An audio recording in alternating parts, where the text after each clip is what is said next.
Un juge s'apprêtait à frapper de son marteau pour condamner un enseignant à la réclusion criminelle à perpétuité lorsqu'en quelques secondes la mère de ce dernier fit irruption dans la salle d'audience et cria 4 mots qui laissèrent le juge stupéfait. Avant de commencer l'histoire, n'oubliez pas de laisser un like et de vous abonner à la chaîne pour voir plus d'histoires comme celle-ci. Le silence dans la salle était épais comme le brouillard d'un matin froid.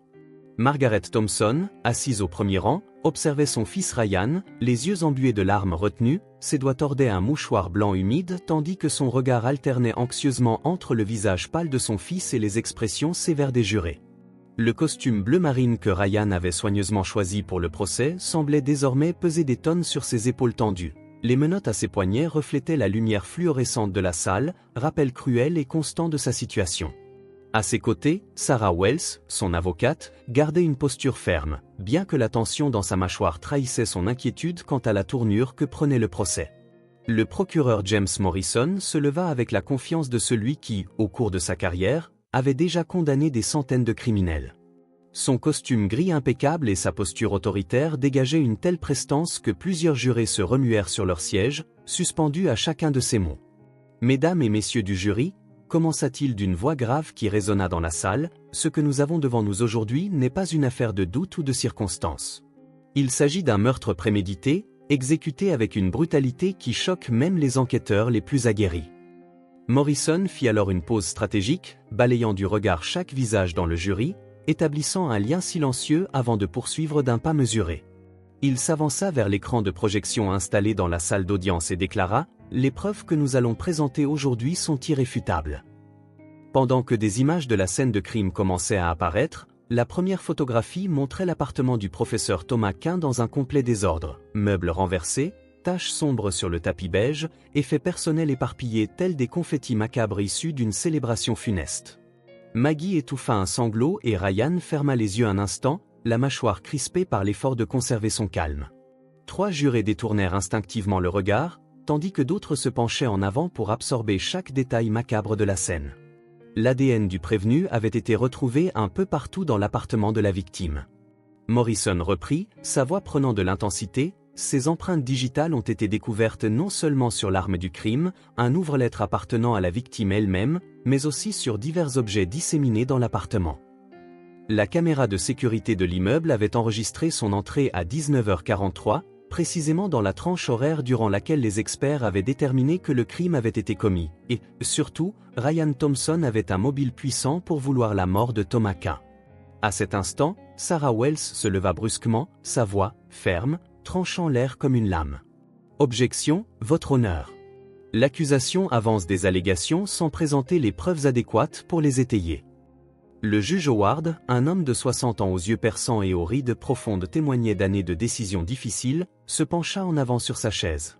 Son regard sévère alterna entre l'avocate de la défense et le procureur avant de déclarer « Objection rejetée, poursuivez, procureur Morrison, mais restez dans le cadre des preuves déjà examinées. » Sarah se rassit, échangeant un regard inquiet avec Ryan, tandis que Morrison esquissait un léger sourire satisfait avant de reprendre son exposé accablant. Il se dirigea alors vers la table des preuves et saisit un sac plastique scellé contenant un ouvre-lettre taché de sang. Le métal, autrefois étincelant, arborait désormais une teinte sombre et sinistre qui fit serrer Margaret Thompson son crucifix, si fort que celui-ci marqua sa paume. Le procureur leva l'objet, laissant la lumière de la salle dévoiler chaque détail de l'arme du crime. Cet ouvre-lettre, mesdames et messieurs du jury, a été retrouvé près du corps du professeur Quinn. Nous y avons découvert non seulement les empreintes du prévenu, mais aussi des résidus cutanés sous la poignée dont les tests ADN ont prouvé qu'ils appartenaient à Ryan Thompson. À chaque mot du procureur, le cœur de Maggie s'enfonçait un peu plus dans un abîme de désespoir. La pièce suivante de preuve fut encore plus dévastatrice. Morrison fit signe à son assistant, qui projeta une séquence d'images de la caméra de sécurité sur l'écran. « Veuillez observer la chronologie », dit-il, sa voix résonnant dans la salle tout en pointant les horodatages au coin des images. 19h43, Ryan Thompson entre dans l'immeuble. 20h22, Ryan Thompson en sort précipitamment, son costume, identique à celui qu'il portait à son entrée, est maintenant visiblement en désordre. Sarah Wells griffonnait furieusement sur son bloc-notes juridique, et Maggie pouvait voir, à travers le léger tremblement de sa main, que même l'avocate était secouée par la précision chronologique des preuves. Une experte médico-légale monta alors à la barre, le docteur Patricia Cohen, une femme d'âge moyen aux lunettes à monture fine et à l'expression clinique. Son témoignage fut méthodiquement dévastateur. Nous avons constaté 23 plaies par arme blanche sur le corps de la victime. L'analyse du motif des blessures indique un assaillant droitier, mesurant approximativement 1,83 m. Le prévenu, également droitier, mesure 1,85 m. Maggie observait les jurés, chacun absorbant ses paroles. Une jurée âgée secoua la tête en signe de désapprobation, un cadre en costume prit des notes détaillées, tandis qu'une jeune mère se mordait nerveusement la lèvre. La condamnation se lisait dans leur regard, et Maggie la ressentait tel un glaçon montant le long de sa colonne. Le procureur Morrison poursuivit son exposé implacable en se concentrant sur le mobile du crime. Le professeur Quinn avait récemment participé à une réunion disciplinaire sur le campus, où lui et l'accusé enseignaient. Des témoins confirmeront qu'après cette réunion, Ryan Thompson fut aperçu se disputant violemment avec la victime dans le parking de la faculté. Maggie ferma les yeux en se rappelant ce jour où son fils était rentré, bouleversé mais refusant d'en parler. Aujourd'hui, assise dans cette salle d'audience étouffante, elle souhaitait désespérément avoir insisté davantage, poser plus de questions, trouver un moyen d'empêcher que les choses n'en arrivent là. La dernière pièce à conviction fut un courriel récupéré sur l'ordinateur de la victime, envoyé seulement 2 jours avant le meurtre. Morrison lut son contenu avec une précision remarquable, chaque mot tombant comme un marteau sur l'espoir de Maggie. « Cher proviseur, par la présente, je tiens à exprimer ma profonde inquiétude quant au comportement du professeur Thompson. Les événements récents me portent à croire qu'une enquête plus approfondie est nécessaire. Le courriel n'a jamais été envoyé, Thomas Quinn a été assassiné. » Maggie observa son fils, dont le regard restait fixé sur un point lointain, son expression masquant soigneusement son trouble, mais elle le connaissait trop bien pour ne pas voir la peur dans les coins crispés de sa bouche et le léger tremblement de ses mains menottées sur la table. La salle d'audience sombra dans un silence sépulcral alors que Morrison présentait ses considérations finales. Maggie Thompson retenait à peine son souffle, les yeux rivés sur le visage de son fils, ce même garçon qu'elle avait bercé pendant tant de nuits et vu grandir avec tant de fierté. Les paroles du procureur semblaient lointaines, comme si elles provenaient d'un autre monde, tandis qu'une certitude terrible s'emparait d'elle. Son fils serait condamné, il n'existait aucun moyen d'échapper aux preuves minutieusement présentées, au récit parfaitement construit, à cette preuve apparemment irréfutable pointant vers la culpabilité de Ryan. Dans son esprit, des images douloureusement vives se formaient. Ryan en uniforme orange de prison, vieillissant derrière les barreaux, perdant les plus belles années de sa vie pour un crime qu'il n'avait pas commis. Ses mains, qui avaient tenu ce mouchoir comme un ancrage à la réalité depuis si longtemps, tremblaient désormais d'une énergie nerveuse différente. Ce n'était plus la peur, c'était la résolution. En observant le visage crispé de son fils, elle revivait en un éclair tous les sacrifices qu'elle avait consentis en tant que mère célibataire. Les nuits blanches, les 3 emplois cumulés, les repas sautés pour qu'il puisse manger. Ce ne sera qu'un sacrifice de plus, peut-être le dernier et le plus important de tous, pensa-t-elle. Alors que Morrison poursuivait ses conclusions, Maggie Thompson se résigna à son destin. Demain, lors de la prochaine audience, elle changerait tout. Son fils vivrait, et cette pensée était le seul réconfort dont elle avait besoin pour affronter ce qui allait suivre. Le lendemain, les lourdes portes du palais de justice s'ouvrirent dans un fracas qui fit sursauter tous les occupants de leur siège. Margaret Thompson déferla dans la salle telle une force de la nature, ses pas résonnant sur le sol de marbre comme le tonnerre. L'huissier, pris de court, n'eut guère le temps de réagir avant qu'elle ne franchisse la barrière séparant la galerie de la zone réservée. Ses cheveux gris, habituellement coiffés avec soin, étaient en désordre, et ses yeux brillaient d'une détermination farouche qui transformait l'allure d'une enseignante retraitée en celle d'une combattante. « Arrêtez cela immédiatement !» Sa voix claqua comme un fouet, éclipsant l'argument du procureur Morrison en plein milieu de sa phrase. Le juge Howard frappa aussitôt de son marteau, le son résonnant dans toute la salle. « Madame Thompson, c'est un scandale. Retirez-vous immédiatement, ou vous serez poursuivie pour outrage. » Mais Maggie ne se laissa pas intimider et continua d'avancer, ignorant les protestations et l'agitation montante. Ryan, toujours menotté sur sa chaise, regarda sa mère avec horreur et incrédulité, comme s'il ne reconnaissait plus la femme qu'il avait élevée. Sarah Wells se leva brusquement, renversant son dossier dans le processus. Des pages de preuves méticuleusement organisées s'éparpillèrent telles des feuilles au vent, et personne ne se précipita pour les ramasser. 2 agents de sécurité s'avancèrent vers Maggie, mais quelque chose dans sa démarche les fit hésiter. Une aura d'inévitabilité émanait de chacun de ses mouvements, comme si elle était une force de la nature que rien ne pouvait arrêter. Le chaos éclata dans la salle, les jurés chuchotaient entre eux, certains se penchant pour mieux voir la scène qui se déroulait, tandis que les photographes capturant le procès cliquetaient frénétiquement, immortalisant chaque seconde surréaliste. Morrison, reprenant ses esprits après le choc initial, s'avança vers le juge. « Votre honneur, je demande une suspension de séance. » Mais Maggie l'interrompit d'une voix désormais empreinte d'une autorité qui fit taire toute la salle. « Il n'y aura pas de suspension. Je ne peux pas permettre que cette farce continue une minute de plus. » En se plaçant au centre de la salle, ses mains tremblant légèrement mais sa voix demeurant d'une fermeté d'acier, elle imposa le silence. Ryan tenta de se lever, mais l'agent à ses côtés le maintint fermement assis en posant sa main sur son épaule. « Maman, non » commença-t-il, mais ses mots se moururent dans sa gorge lorsqu'il vit l'expression déterminée sur le visage de sa mère. Le juge Howard, fort de ses 50 ans d'expérience sur le banc, n'avait jamais vu pareille scène. Ses yeux, habituellement sévères, affichaient maintenant un mélange d'irritation et de curiosité. Il leva à nouveau son marteau, mais quelque chose dans la posture de Maggie le fit hésiter. Désormais, elle se tenait au centre de la salle, telle une actrice montant sur scène pour sa performance finale. « Madame Thompson, déclara-t-il d'une voix mêlant autorité et prudence, c'est votre dernière chance de vous retirer avant que je ne sois contraint de prendre des mesures drastiques. » Maggie releva le menton, ses yeux fixant ceux du juge avec une intensité qui le fit se décaler sur son siège. Le silence qui s'ensuivit était aussi lourd que du plomb, rompu seulement par le lointain hurlement des sirènes dehors et le discret cliquetis des obturateurs. Toute la salle retint son souffle, attendant le prochain acte de ce drame inattendu. « J'ai tué Thomas Quinn », déclara alors Maggie Thompson, ses mots tombant tels des pierres dans une mare tranquille et provoquant des ondes de choc dans toute l'audience. Ryan pâlit instantanément, les menottes tintant alors que ses mains se mirent à trembler. Le juge Howard se pencha davantage, le front plissé d'un étonnement absolu, tandis que, dans la cabine du jury, 12 visages exprimaient tour à tour stupeur, bouche béante et yeux écarquillés d'incrédulité. « Cela s'est passé exactement comme l'a décrit le procureur », reprit-elle d'une voix qui se faisait de plus en plus assurée, comme si chaque mot la libérait d'un immense fardeau. « Mais ce n'est pas Ryan qui est entré dans cet appartement à 19h43. C'était moi.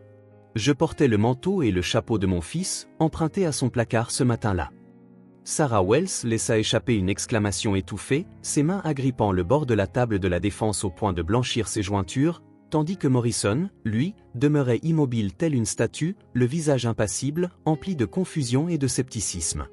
Maggie se mit alors à arpenter lentement le sol de la salle, ses talons résonnant dans le silence funèbre. « J'ai découvert que Thomas Quinn envisageait de détruire la carrière de mon fils.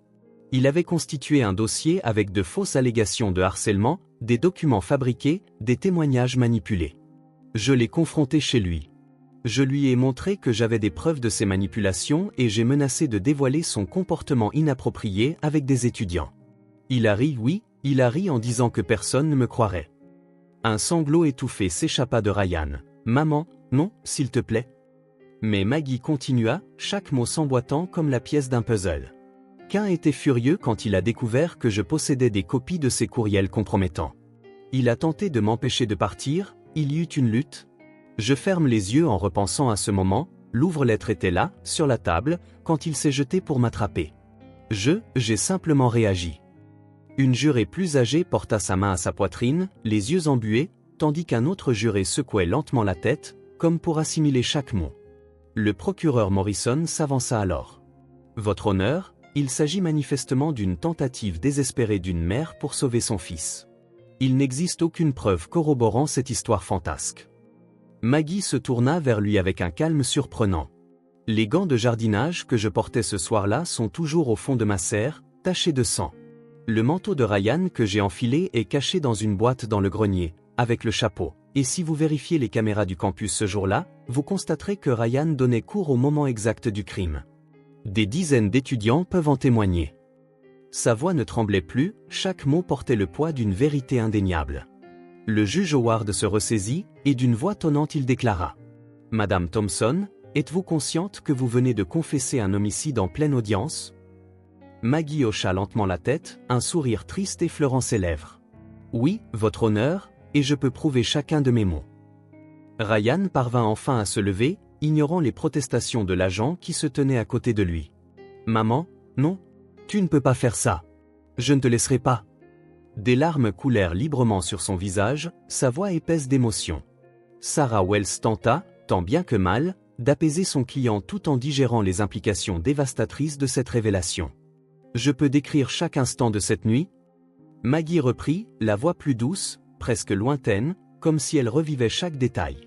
Le bruit du verre se brisant lorsque nous avons renversé la table basse, la façon dont la lumière de la lampe vacillait en dessinant des ombres dansantes sur les murs, l'odeur du café renversé mêlée à celle du sang. Puis, une pause, ses yeux cherchant ceux de son fils. « J'ai fait ce que ferait n'importe quelle mère pour protéger son enfant, et je le referai sans hésiter. » La salle d'audience resta complètement silencieuse, chaque personne absorbant le poids de cette confession inattendue. Les photographes, comme paralysés, avaient cessé de prendre des clichés, redoutant de rompre la tension avec le bruit de leur flash. Morrison feuilletait frénétiquement ses notes, cherchant une contradiction à cette nouvelle version des faits. Le juge Howard retira ses lunettes et se frotta les yeux, comme pour sortir d'un rêve particulièrement troublant.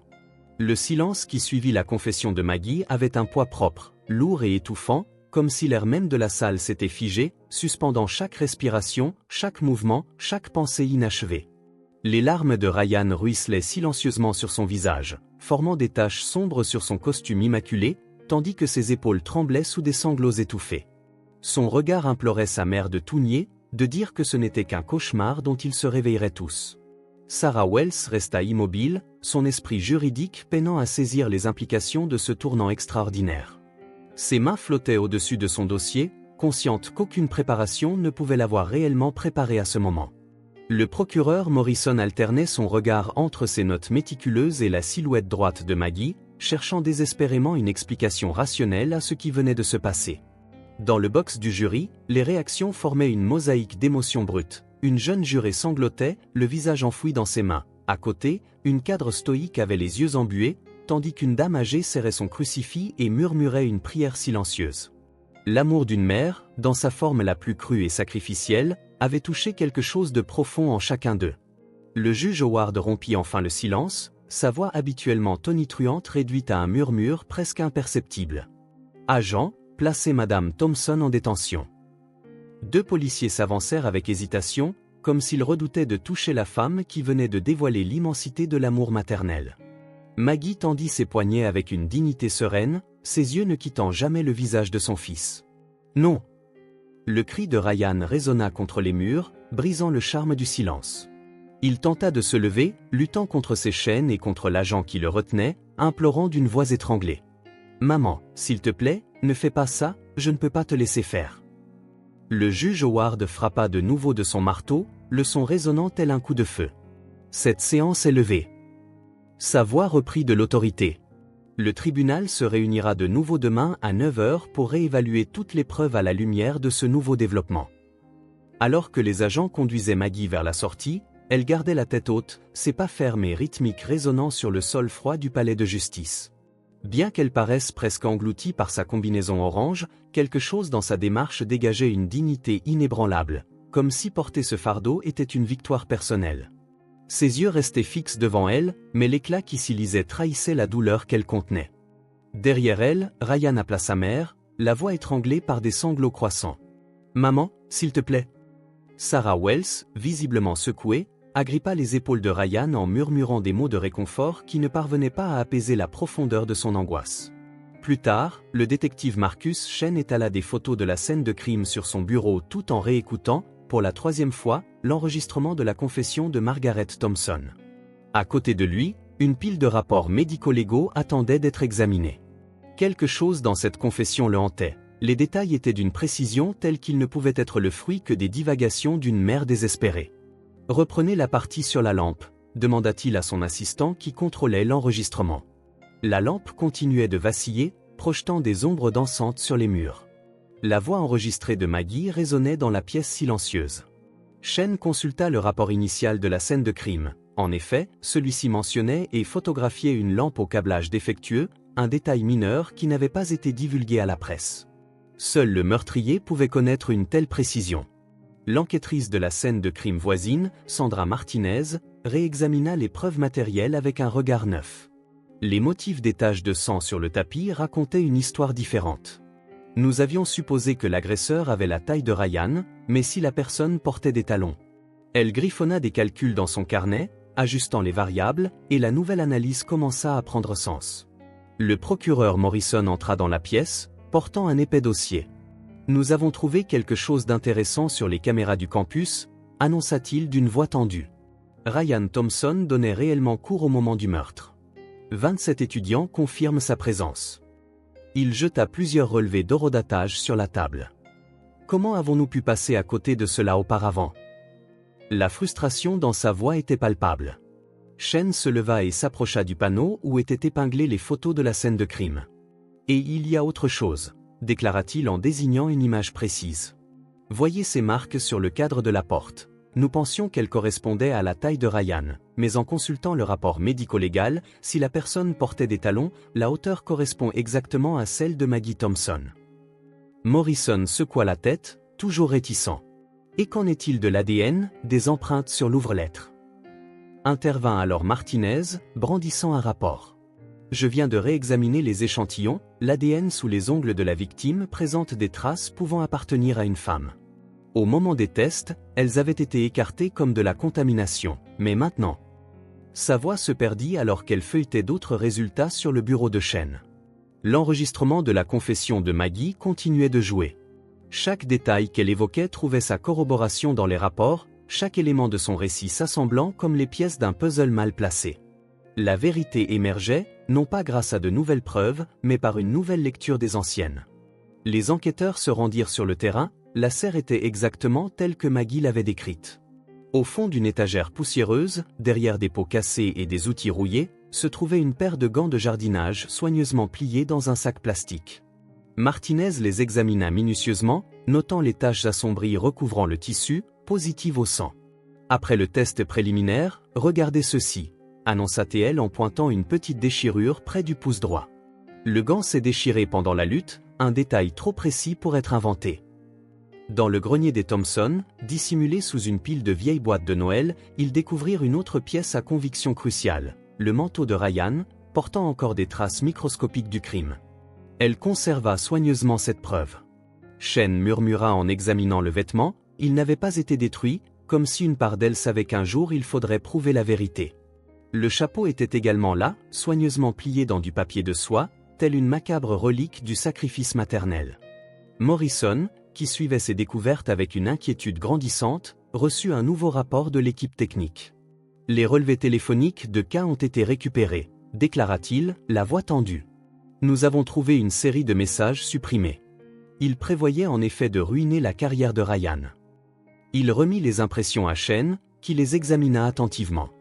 Les messages révélaient un schéma de comportement prédateur, de manipulation et de menaces voilées. L'équipe médico-légale réexamina l'appartement de Cain avec un regard neuf. Dans la cuisine, ils trouvèrent des traces de café renversé exactement là où Maggie l'avait décrit, le café contenant de l'édulcorant, détail que n'avaient pas divulgué les rapports publics. Martinez confirma en consultant les analyses que Cain utilisait toujours un édulcorant dans son café. La preuve la plus convaincante provenait des enregistrements de surveillance du campus. « Regardez ceci », dit Shen en pointant une séquence d'images. 15 minutes avant le crime, Maggie apparaît dans le parking de la faculté, vêtue d'un manteau surdimensionné. Morrison se pencha sur les images, sa résistance initiale s'évanouissant face à l'évidence irréfutable. « Et regardez », continua Shen en avançant la vidéo, elle quitte les lieux 50 minutes plus tard, le manteau taché et les mains enfoncées dans ses poches. Un témoin jusque-là négligé, le portier de l'immeuble, fut réinterrogé après la confession. Il se souvint d'un détail crucial. « J'avais trouvé étrange que la personne qui est entrée portait un chapeau bas et un manteau surdimensionné. Je pensais que c'était le professeur Thompson, mais le badge était différent. Et il y avait un parfum de jasmin, identique à celui que j'ai senti lorsque Madame Thompson était venue plus tôt dans la semaine chercher le professeur Cain au laboratoire médico-légal. » Cherchant ensuite le professeur Cain au laboratoire, l'analyse des fibres trouvées sur la scène révéla une autre confirmation. « Les fibres ne correspondent pas seulement au manteau, » expliqua Martinez, « nous avons trouvé des résidus de pollen et de terre de jardin dans les mêmes échantillons. » Maggie avait précisé qu'elle avait travaillé dans son jardin cet après-midi-là, avant d'enfiler le manteau de son fils. Shen organisa ensuite toutes les nouvelles preuves sur son panneau, reliant chaque élément avec une ficelle rouge. Chaque détail de la confession de Maggie trouvait une corroboration matérielle. Le café renversé, la lampe défectueuse, la déchirure précise dans le gant, le parfum de jasmin. Aucun menteur ne pourrait inventer autant de détails précis, conclut-il, et chaque nouvelle preuve recueillie confirmait son récit. Le détective Shen tenait la clé USB récupérée du bureau de Thomas Quinn comme s'il s'agissait d'une bombe sur le point d'exploser. L'équipe de technologie médico-légale venait de décrypter son contenu, révélant un fichier qui allait tout changer. L'enregistrement provenant de la caméra de sécurité personnelle que Quinn gardait cachée dans son appartement, cette caméra dont personne ne connaissait l'existence jusqu'à ce que Maggie mentionne, dans sa confession, que Quinn se vantait toujours de son système de surveillance particulier dans la salle d'épreuve. Shen, Morrison et Martinez regardèrent alors l'écran en silence absolu. L'enregistrement montrait le moment exact du crime, capturé en haute définition. La silhouette qui pénétra dans l'appartement parisien portait le manteau et le chapeau de Ryan, mais sa démarche était indéniablement féminine. Quinn apparut dans le cadre, visiblement changé. La discussion débuta, aucun son ne se faisait entendre, et pourtant, le langage corporel en disait long. Quinn s'avança d'un pas menaçant, et la silhouette recula. Puis, d'un geste vif, il s'empara du chapeau, révélant, l'espace d'un instant, le visage de Maggie Thompson avant que la lutte n'éclate. « Mon Dieu !» murmura Morrison en s'effondrant lourdement sur une chaise. Elle disait la vérité depuis le début. Martinez mit la vidéo en pause et effectua un zoom sur le visage de Maggie. L'expression dans ses yeux témoignait d'une terreur maternelle pure, non pas de la fureur d'un meurtrier, mais de la détresse d'une mère protégeant son enfant. Shen continua d'observer la scène se dérouler, la bagarre, le café renversé, l'abat-jour vacillant. Chaque détail correspondait exactement à ce que Maggie avait décrit. Et voici la preuve ultime, il pointa du doigt, dans le coin supérieur de l'écran, une horloge digitale affichant 7h45. Ryan Thompson donnait cours à cet instant précis, 27 élèves avaient confirmé sa présence dans le gymnase. L'enregistrement se termina alors que Maggie, visiblement sous le choc, trébuchait hors du cadre, tandis que Quinn gisait immobile sur le sol, l'ouvre-lettre tombée à ses côtés. L'horloge indiquait 8h15. « C'est fini », déclara Shen en éteignant le moniteur. Il ne faisait plus aucun doute, Margaret Thompson était l'assassine de Thomas Quinn, et Ryan Thompson était entièrement innocent. Morrison ramassa ses papiers, les mains tremblantes, le bruissement des feuilles résonnant dans le silence de la pièce. Des années d'expérience en tant que procureur ne l'avaient pas préparé à ce moment où la vérité se dévoilait, si différente du récit qu'il avait patiemment construit. Il prit une profonde inspiration avant de marmonner, « Il faut que je parle immédiatement au juge ». Sa voix, chargée d'urgence, se faisait entendre, et, quant à la défense, Ryan Thompson devait être libéré aujourd'hui. Les yeux rivés sur la table devant lui, son esprit s'activait déjà, songeant aux prochaines étapes et aux implications dévastatrices de ce retournement inattendu. Ryan Thompson était assis au bord de son lit de cellule, tenant encore les papiers de libération dans ses mains tremblantes. Il était officiellement déchargé de toutes les accusations, mais le prix de cette liberté pesait sur sa poitrine comme du plomb liquide. Les mots des documents officiels se brouillaient devant ses yeux. À la lumière de nouvelles preuves irréfutables, il peinait à en croire le sens. Sa propre mère avait tué Thomas Quinn. Les derniers rayons du soleil se faufilaient à travers les barreaux, projetant des ombres qui lui rappelaient ceux qui allaient désormais confiner sa mère. Ryan ferma les yeux, mais les images ne cessaient de revenir. Maggie dans son jardin, soignant ses roses avec une tendresse infinie. Maggie corrigeant des copies tard dans la nuit, Maggie servant du café dans leur tasse préférée les dimanches matins. Comment concilier ces doux souvenirs avec la vérité qu'il venait d'apprendre? Il se leva brusquement et commença à rassembler ses maigres effets personnels. Chaque mouvement était mécanique, comme si son corps agissait en pilote automatique, tandis que son esprit naviguait dans une mer tumultueuse d'émotions contradictoires. La culpabilité d'avoir payé sa liberté au prix de celle de sa mère et le soulagement d'avoir enfin compris pourquoi elle avait été si étrange dans les jours qui suivirent la mort de Quinn.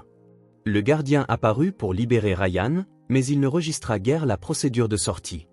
Dans son esprit, il rejoua chaque instant des derniers mois, scrutant les signes qu'il aurait dû remarquer, la façon dont elle évitait de parler de l'affaire, comment ses mains tremblaient en lisant les nouvelles du meurtre, comment elle passait des heures dans le jardin, non pas à soigner les fleurs, comme il s'en rendait compte à présent, mais à dissimuler des preuves dans le couloir de la prison.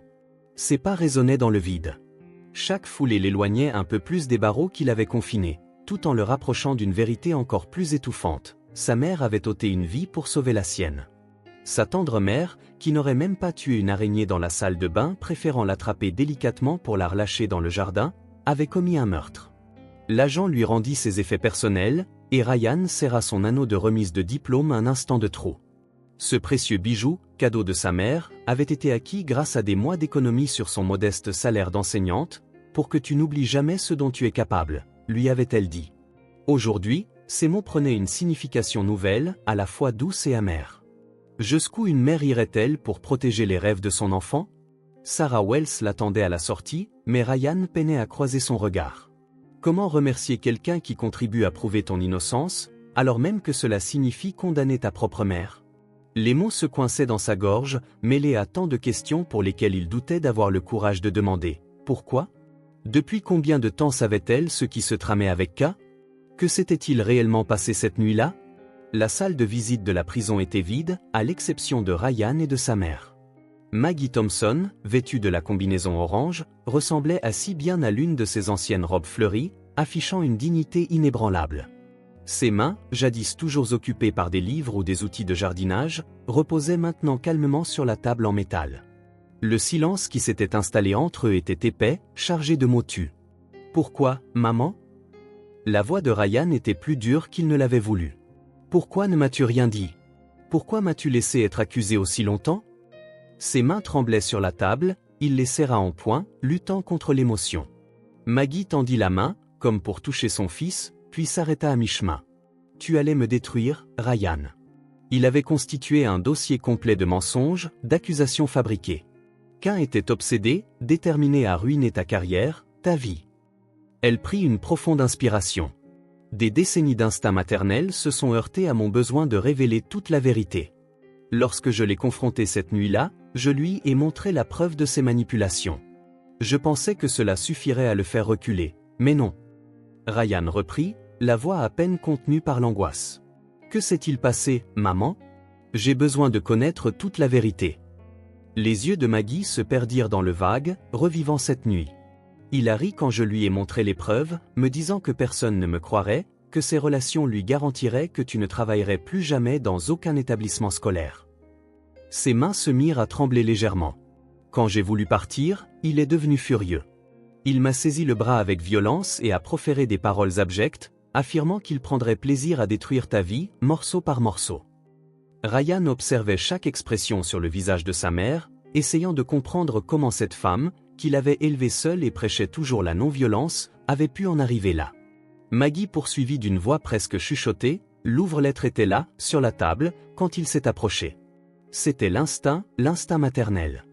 Je n'ai pas réfléchi, j'ai simplement réagi. Et ensuite, une question m'est venue comme un souffle. Pourquoi conserver les preuves? Pourquoi ne pas les détruire? Un sourire triste effleura le visage de Maggie. Parce que je savais qu'un jour la vérité devrait éclater. Je ne pouvais pas te laisser payer pour ce que j'avais fait.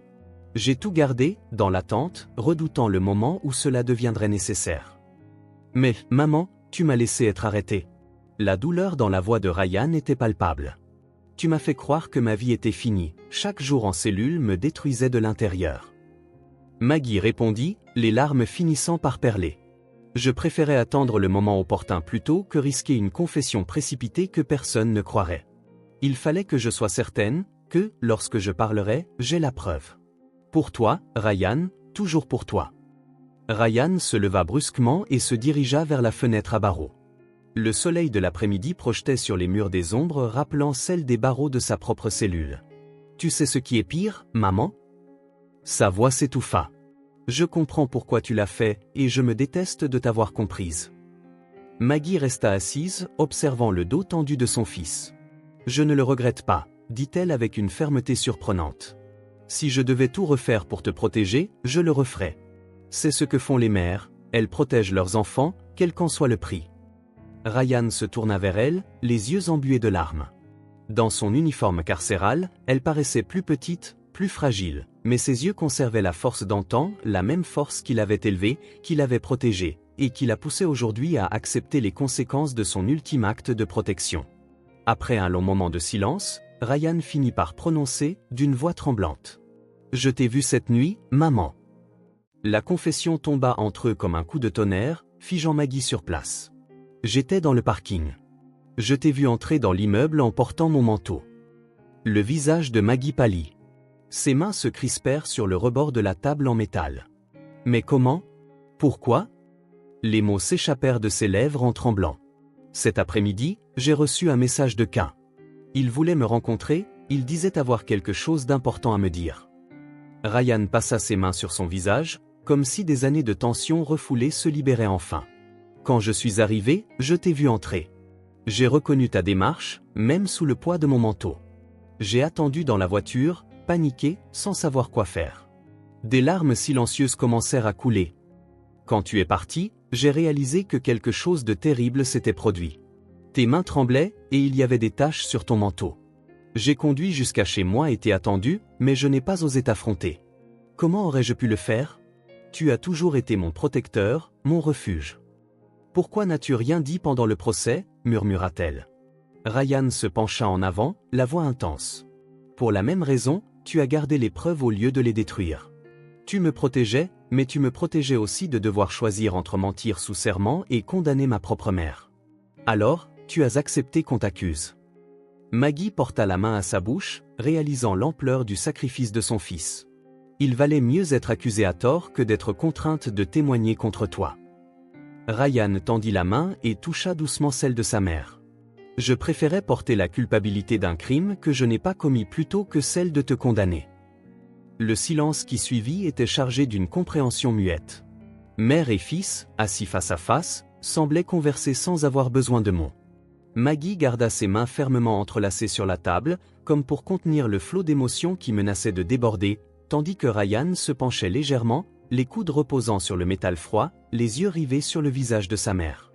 Chaque expression, chaque infime mouvement semblait raconter une histoire qu'il commençait tout juste à saisir. Toutes deux avaient porté des secrets comme de lourds fardeaux, essayant de protéger l'autre du poids de la vérité désormais dévoilée. Une vérité à la fois douloureuse et libératrice.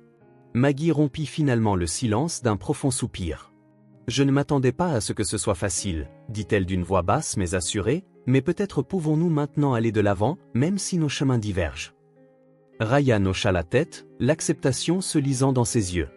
2 semaines avant le meurtre, Maggie organisait de vieilles photos de classe dans son bureau lorsque frappa à la porte une étudiante.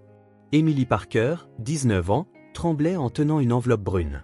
« Madame Thompson, j'ai besoin de vous montrer quelque chose à propos du professeur K, » dit-elle, les mains tremblantes au point de peine à ouvrir l'enveloppe. « Il fait cela avec plusieurs étudiants, » expliqua-t-elle. L'enveloppe contenait des dizaines de messages, capturés en capture d'écran. Utilisant sa position pour faire pression sur les élèves, lui offrant des notes en échange de rendez-vous privés et menaçant ceux qui le refusaient, K se révélait sous un jour bien différent. Maggie sentit son estomac se nouer en lisant. Emily continua, la voix presque chuchotée. Lorsque votre fils, le professeur Ryan, a commencé à remarquer quelque chose d'étrange et à questionner certains comportements du professeur K, il est devenu furieux. Les jours suivants, Maggie mena une enquête discrète. Les preuves s'accumulaient, d'autres messages, des témoignages murmurés dans les couloirs, des schémas de comportement impossibles à ignorer.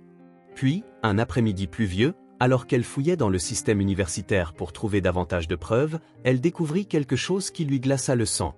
Un dossier numérique intitulé « Thompson Evidence », protégé par un mot de passe. Grâce à ses anciens identifiants d'enseignante et à des années d'expérience avec les systèmes scolaires, Maggie parvint à accéder au fichier. Ce qu'elle y trouva la laissa horrifiée. K avait, méticuleusement, constitué un faux dossier contre Ryan. Photos manipulées, conversations retouchées, témoignages falsifiés, le tout créé pour laisser croire à un comportement inapproprié avec des élèves. Il y avait même un brouillon de mail adressé au conseil d'administration de l'université, prêt à détruire la carrière de son fils. Dans son bureau privé, K tenait un journal numérique dans lequel il détaillait ses plans. Une entrée récente disait, entre autres, « Thompson devient trop curieuse. Il faut l'éliminer avant qu'elle n'en découvre davantage. J'ai tout préparé, une accusation impeccablement ficelée, et personne ne pourra la remettre en question. Après tout, qui croirait un professeur d'éducation physique face à un chercheur respecté? » Maggie imprima tout, les mains tremblantes. Chaque page dévoilait davantage l'ampleur de la toile de manipulation et de menaces que K avait tissée.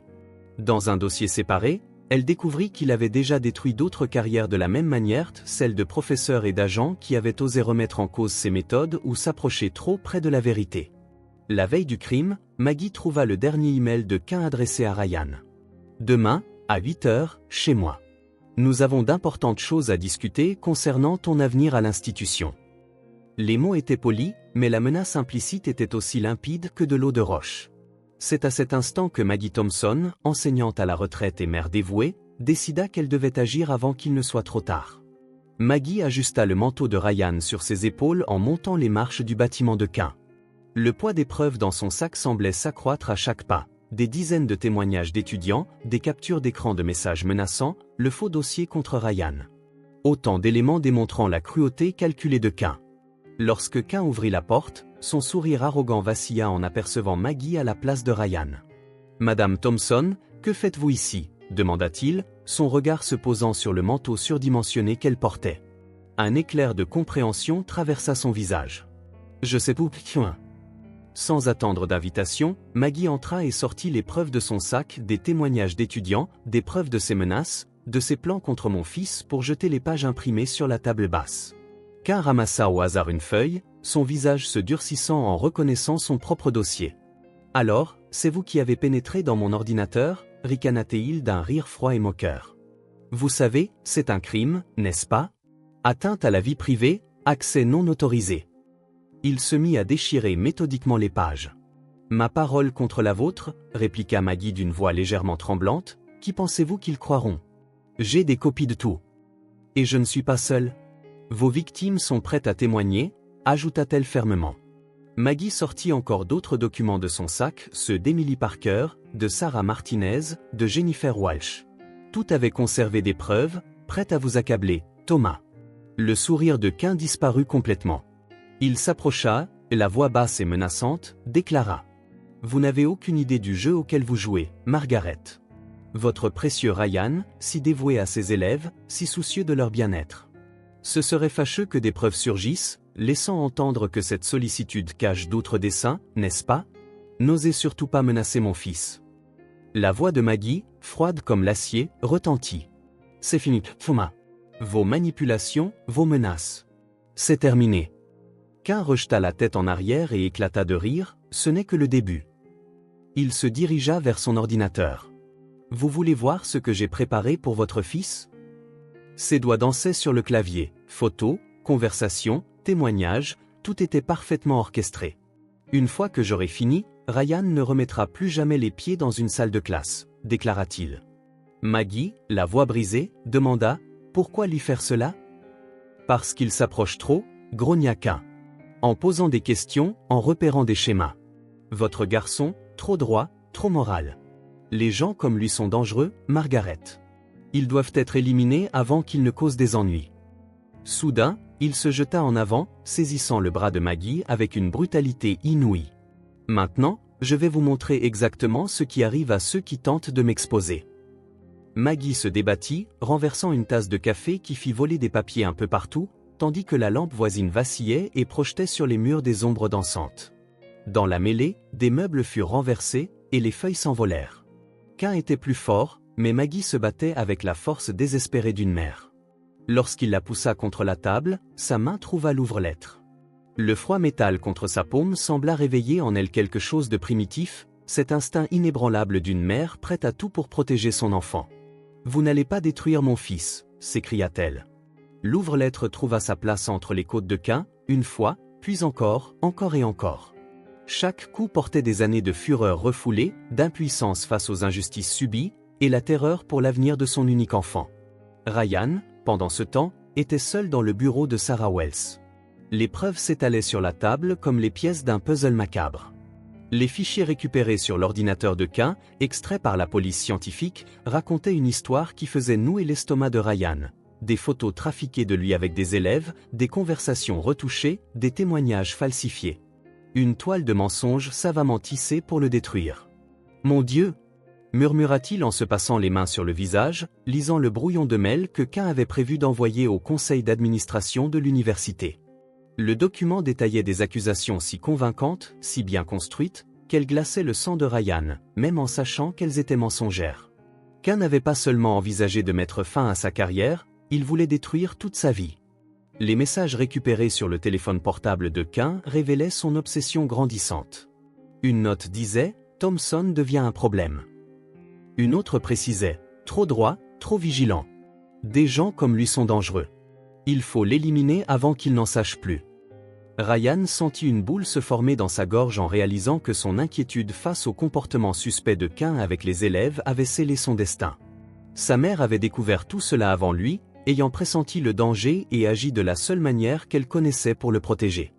Le conflit qui mena à la mort de Cain n'avait pas été un simple accès de rage.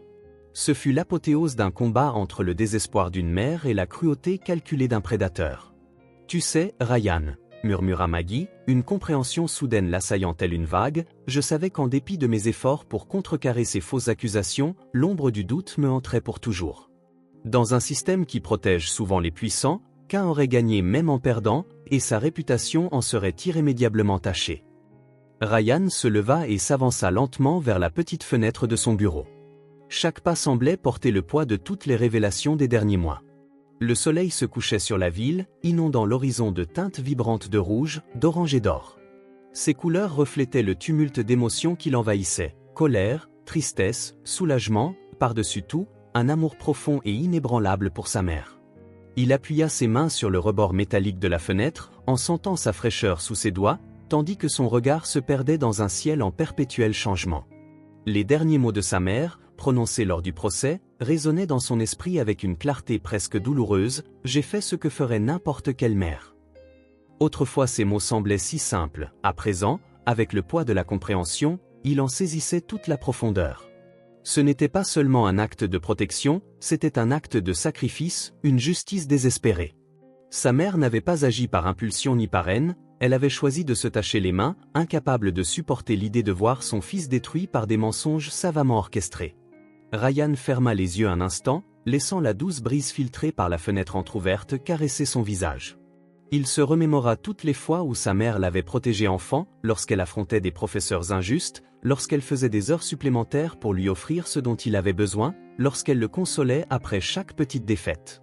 Et maintenant, ce dernier acte désespéré et irrévocable était l'aboutissement de tout l'amour qu'elle lui avait donné au fil des années.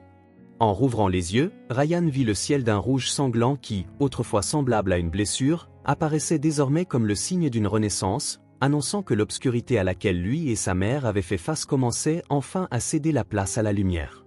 Morrison réorganisa les preuves sur son tableau, mais désormais avec une narration entièrement différente. Les mêmes photos, les mêmes rapports médico-légaux, mais l'histoire qu'il racontait avait changé radicalement. Là où il avait vu autrefois la culpabilité de Ryan, il découvrait maintenant les traces du désespoir d'une mère. Les preuves étaient là depuis toujours, dit-il à son équipe réunie. Le parfum de jasmin dans le couloir, les empreintes de talons hauts sur le tapis, la taille de l'agresseur calculée sans tenir compte de ses chaussures. Nous étions tellement concentrés sur la culpabilité du fils que nous avons ignoré les indices pointant vers la mère. Le procureur ajusta la chronologie sur le tableau. La séquence des événements avait soudainement plus de sens. La découverte par Maggie des plans de Cain, la confrontation dans l'appartement, la lutte qui se solda par une tragédie. Les messages récupérés sur l'ordinateur de Cain étaient particulièrement troublants, ils révélaient un manipulateur, un prédateur qui usait de sa position de pouvoir pour menacer et détruire. Maggie avait découvert ces plans et tenté de protéger son fils. L'équipe regarda en silence tandis que Morrison reconstituait la scène du crime, l'ouvre-lettre, les gants de jardinage, le manteau emprunté. Chaque élément s'insérait désormais dans un puzzle différent. Ce n'était plus l'histoire d'un meurtre prémédité, mais celle d'une mère désespérée, tentant de sauver son fils d'une ruine calculée. Pour la première fois de ma carrière, conclut Morrison, la voix chargée d'un mélange d'admiration et de tristesse, je dois admettre que nous avons poursuivi le mauvais suspect. À présent, nous devons décider de la marche à suivre concernant une mère qui a commis un crime pour protéger son fils d'une injustice encore plus grande. Les portes de la prison s'ouvrirent pour Ryan Thompson par un matin d'automne gris. Ses quelques effets personnels tinrent dans une unique boîte en carton, quelques livres, des photos, des lettres que sa mère lui avait envoyées pendant sa détention. Mais ces mêmes lettres portaient désormais un autre poids, chaque mot écrit par des mains qui avaient ôté une vie pour le protéger. Pendant ce temps, dans un autre complexe pénitentiaire, Maggie Thompson était en cours de traitement et de photographie. Ses empreintes digitales étaient enregistrées, non plus en tant que visiteuse, mais en tant que détenue. La combinaison orange engloutissait sa silhouette frêle, mais sa posture demeurait droite et digne. « Nom complet ?» demanda l'agent. « Margaret Ann Thompson », répondit-elle, la voix aussi assurée qu'elle l'avait toujours été en classe. Sarah Wells coordonnait simultanément les deux procédures. Au tribunal, elle présenta les documents finaux pour la libération de Ryan, tandis que son équipe préparait la défense initiale de Maggie. « Vos effets personnels doivent être catalogués », informa l'agent pénitentiaire à Maggie. Une vieille alliance, une montre offerte par Ryan pour son dernier anniversaire, un porte-clés orné d'une photo d'enfance. Chaque objet était le souvenir précieux du fils qu'elle avait tant lutté pour protéger. Maggie remit chacun d'eux, les mains assurées, bien que ses yeux trahissaient l'émotion contenue. Dans le parking de la prison pour hommes, Ryan retrouva sa maison vide, l'attendant. Les clés lui semblaient étrangères après tant de temps passé dans la voiture, tandis que le parfum de jasmin, celui de sa mère, preuve indiscutable de sa présence sur les lieux du crime, persistait. Il démarra le moteur, mais ne put s'éloigner immédiatement, submergé par la réalité de sa situation. À la prison pour femmes, Maggie fut conduite jusqu'à sa cellule. Le long couloir paraissait interminable, chaque pas résonnant avec une solennité définitive. « Thompson, ceci sera votre domicile pour les prochains mois, jusqu'au procès », expliqua le gardien.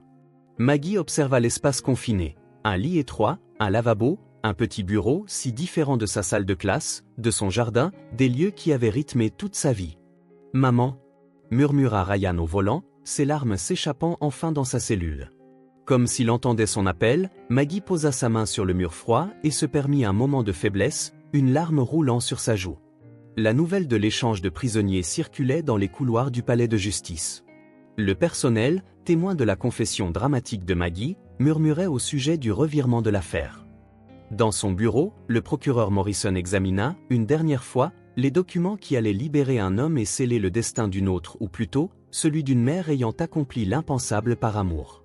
Sarah Wells retrouva Ryan dans le parking, encore figé au volant. « Il va bien », le rassura-t-elle, sachant exactement dans quel état se trouvait son client. « Elle est forte, elle l'a toujours été. » Ryan hocha la tête, incapable de prononcer un mot. L'avocate déposa un dossier sur ses genoux, les documents officiels de sa libération, prouvant enfin son innocence. Toutefois, le prix de cette liberté pesait plus lourd que n'importe quelle peine qu'il aurait pu purger. La salle de visite n'abritait désormais plus que mère et fils. Ryan observa sa mère, assise en face de lui à la table en métal, et remarqua que l'uniforme orange ne pouvait en rien atténuer sa dignité naturelle. Maggie lui offrit ce sourire qu'il connaissait depuis son enfance, celui qu'elle lui réservait lorsqu'il s'était écorché le genou et qu'il avait eu besoin de courage. « Tu as perdu du poids », dit-elle en tendant la main de l'autre côté de la table. « Il te faut mieux manger maintenant que tu es rentré chez toi. » Ces mots, si ordinaires et maternels, faisaient presque oublier qu'il se trouvait dans une salle d'attente, rappelant à Ryan les chaleureuses conversations dominicales dans leur cuisine. Il serra sa main, remarquant sa froideur. « La maison n'est plus la même sans toi, maman », ajouta-t-il d'une voix qui se brisa. « Le jardin ?» Sa voix lui manqua. Le jardin, jadis si bien entretenu, était maintenant abandonné. Les roses s'asséchaient sans les soins dévoués de Maggie. « Les roses survivront », murmura-t-elle doucement. « Elles sont plus résistantes qu'elles n'en ont l'air, tout comme nous. » Leurs regards se croisèrent, transmettant force et acceptation. « Ne te blâme pas, Ryan. Chaque choix que j'ai fait était le mien, et si je devais tout refaire, je le referais sans hésiter. Je t'attendrai, promit-il en lui serrant la main. Je garderai tout exactement comme tu l'as laissé ta chambre, tes fleurs, tes livres. » Maggie secoua doucement la tête. « Non, mon fils. Tu dois aller de l'avant, reconstruire ta vie, retourner enseigner, faire ce que tu aimes. » Elle s'arrêta un instant, choisissant soigneusement ses mots. « Qu'un ne peut pas gagner. Il ne nous empêchera pas de vivre, même maintenant. Comment pourrais-je avancer en sachant que tu es ici à cause de moi? Je suis ici à cause de mes choix. » Elle le corrigea fermement, « Ce sont des choix que je referai encore, si nécessaire. Une mère protège ses enfants, c'est le plus ancien des instincts. Ma peine sera allégée en sachant que tu es libre, que tu vis et que tu fais une différence dans la vie de tes élèves, » déclara Ryan, la gorge serrée. « Je promets de te rendre fière, maman. J'ai toujours été fier de toi, depuis le premier instant où je t'ai tenu dans mes bras, et je le suis encore plus aujourd'hui en voyant ta force et ta dignité à travers ce cauchemar. » Le gardien annonça alors que le temps était écoulé. Mère et fils se levèrent simultanément, leurs mains toujours jointes sur la table froide. « À dimanche prochain », dit Ryan d'une voix posée malgré l'émotion. « À dimanche », acquiesça Maggie. Avant que Ryan ne prenne congé, il lui serra la main une dernière fois et ajouta « Plante de nouvelles roses, le jardin a besoin de renouveau. » Tandis qu'elle le regardait s'éloigner, Maggie garda son sourire, même si le poids du moment resserrait son cœur. Chaque pas de Ryan vers la porte semblait lui rappeler cruellement le temps qui les séparait encore, mais elle refusa de le lui montrer.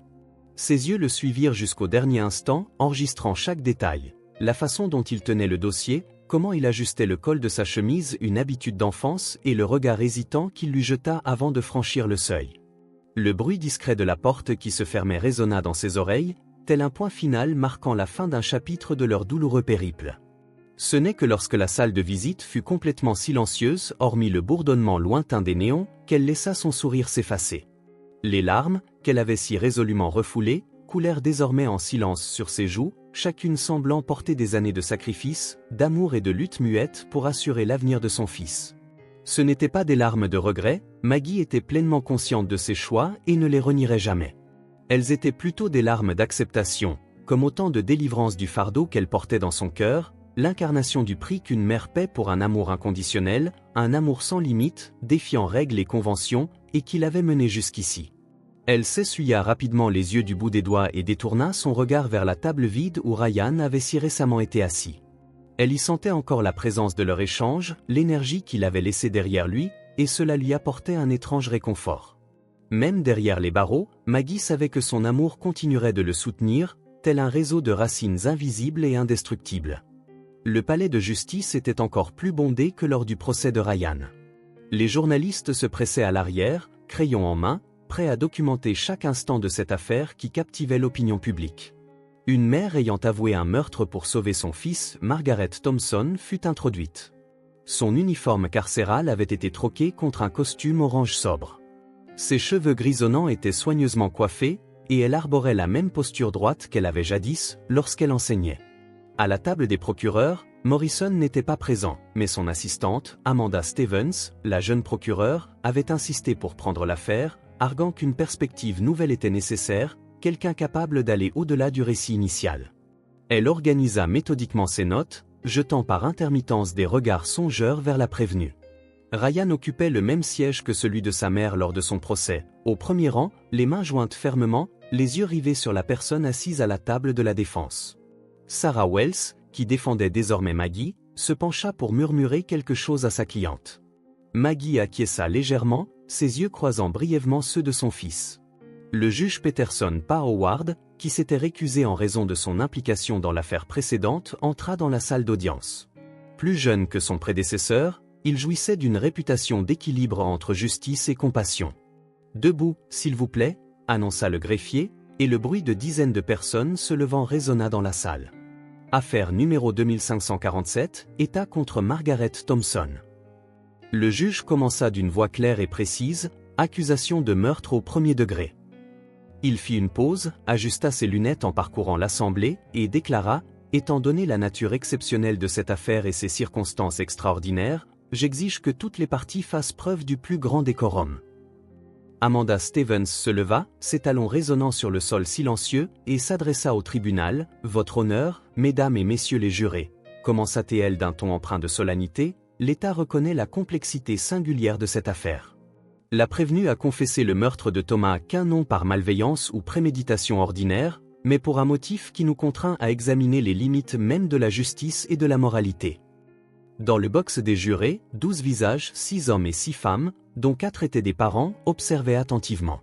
Chen avait été méticuleuse dans sa sélection, cherchant à établir un équilibre entre ceux qui pourraient comprendre l'instinct maternel et ceux qui se focaliseraient sur la lettre de la loi. Ryan Thompson monta à la barre, ajustant nerveusement sa cravate. Son regard croisa brièvement celui de sa mère, avant de se fixer sur Sarah Wells. Sarah s'avança pour entamer l'interrogatoire en disant « Pouvez-vous nous expliquer les événements qui ont précédé la mort du professeur K ?» Ryan prit une profonde inspiration, ses mains agrippant le bord de la barre des témoins. J'ai commencé à remarquer des comportements troublants chez le professeur Quinn avec certaines étudiantes, de petits gestes, des commentaires inappropriés, des situations qui me mettaient mal à l'aise. Si j'avais agi plus tôt, si je l'avais signalé formellement. Sa voix faiblit. Peut-être qu'aucun de cela ne serait arrivé. Objection, votre honneur, intervint Amanda Stevens. Le témoin est en train de spéculer. Le juge Peterson répliqua d'un ton ferme. Continuez, monsieur Thompson, mais restez en haut fait. Ryan se redressa, regardant directement le jury. Quinn a commencé à me menacer subtilement, glissant des insinuations quant à la poursuite de mon emploi à l'université, insinuant que des carrières prometteuses pouvaient être facilement anéanties. Il fit une pause, avalant difficilement sa salive. J'aurais dû en parler à ma mère, j'aurais dû lui confier mes peurs, mes soupçons. Au lieu de cela, j'ai essayé de la protéger, de l'en éloigner. Sarah s'approcha de la barre et demanda « Et quand avez-vous découvert que votre mère était impliquée ?»« Je l'ai vue cette nuit-là, » répondit Ryan, la voix légèrement tremblante, dans le parking de l'immeuble de C, vêtu de mon manteau.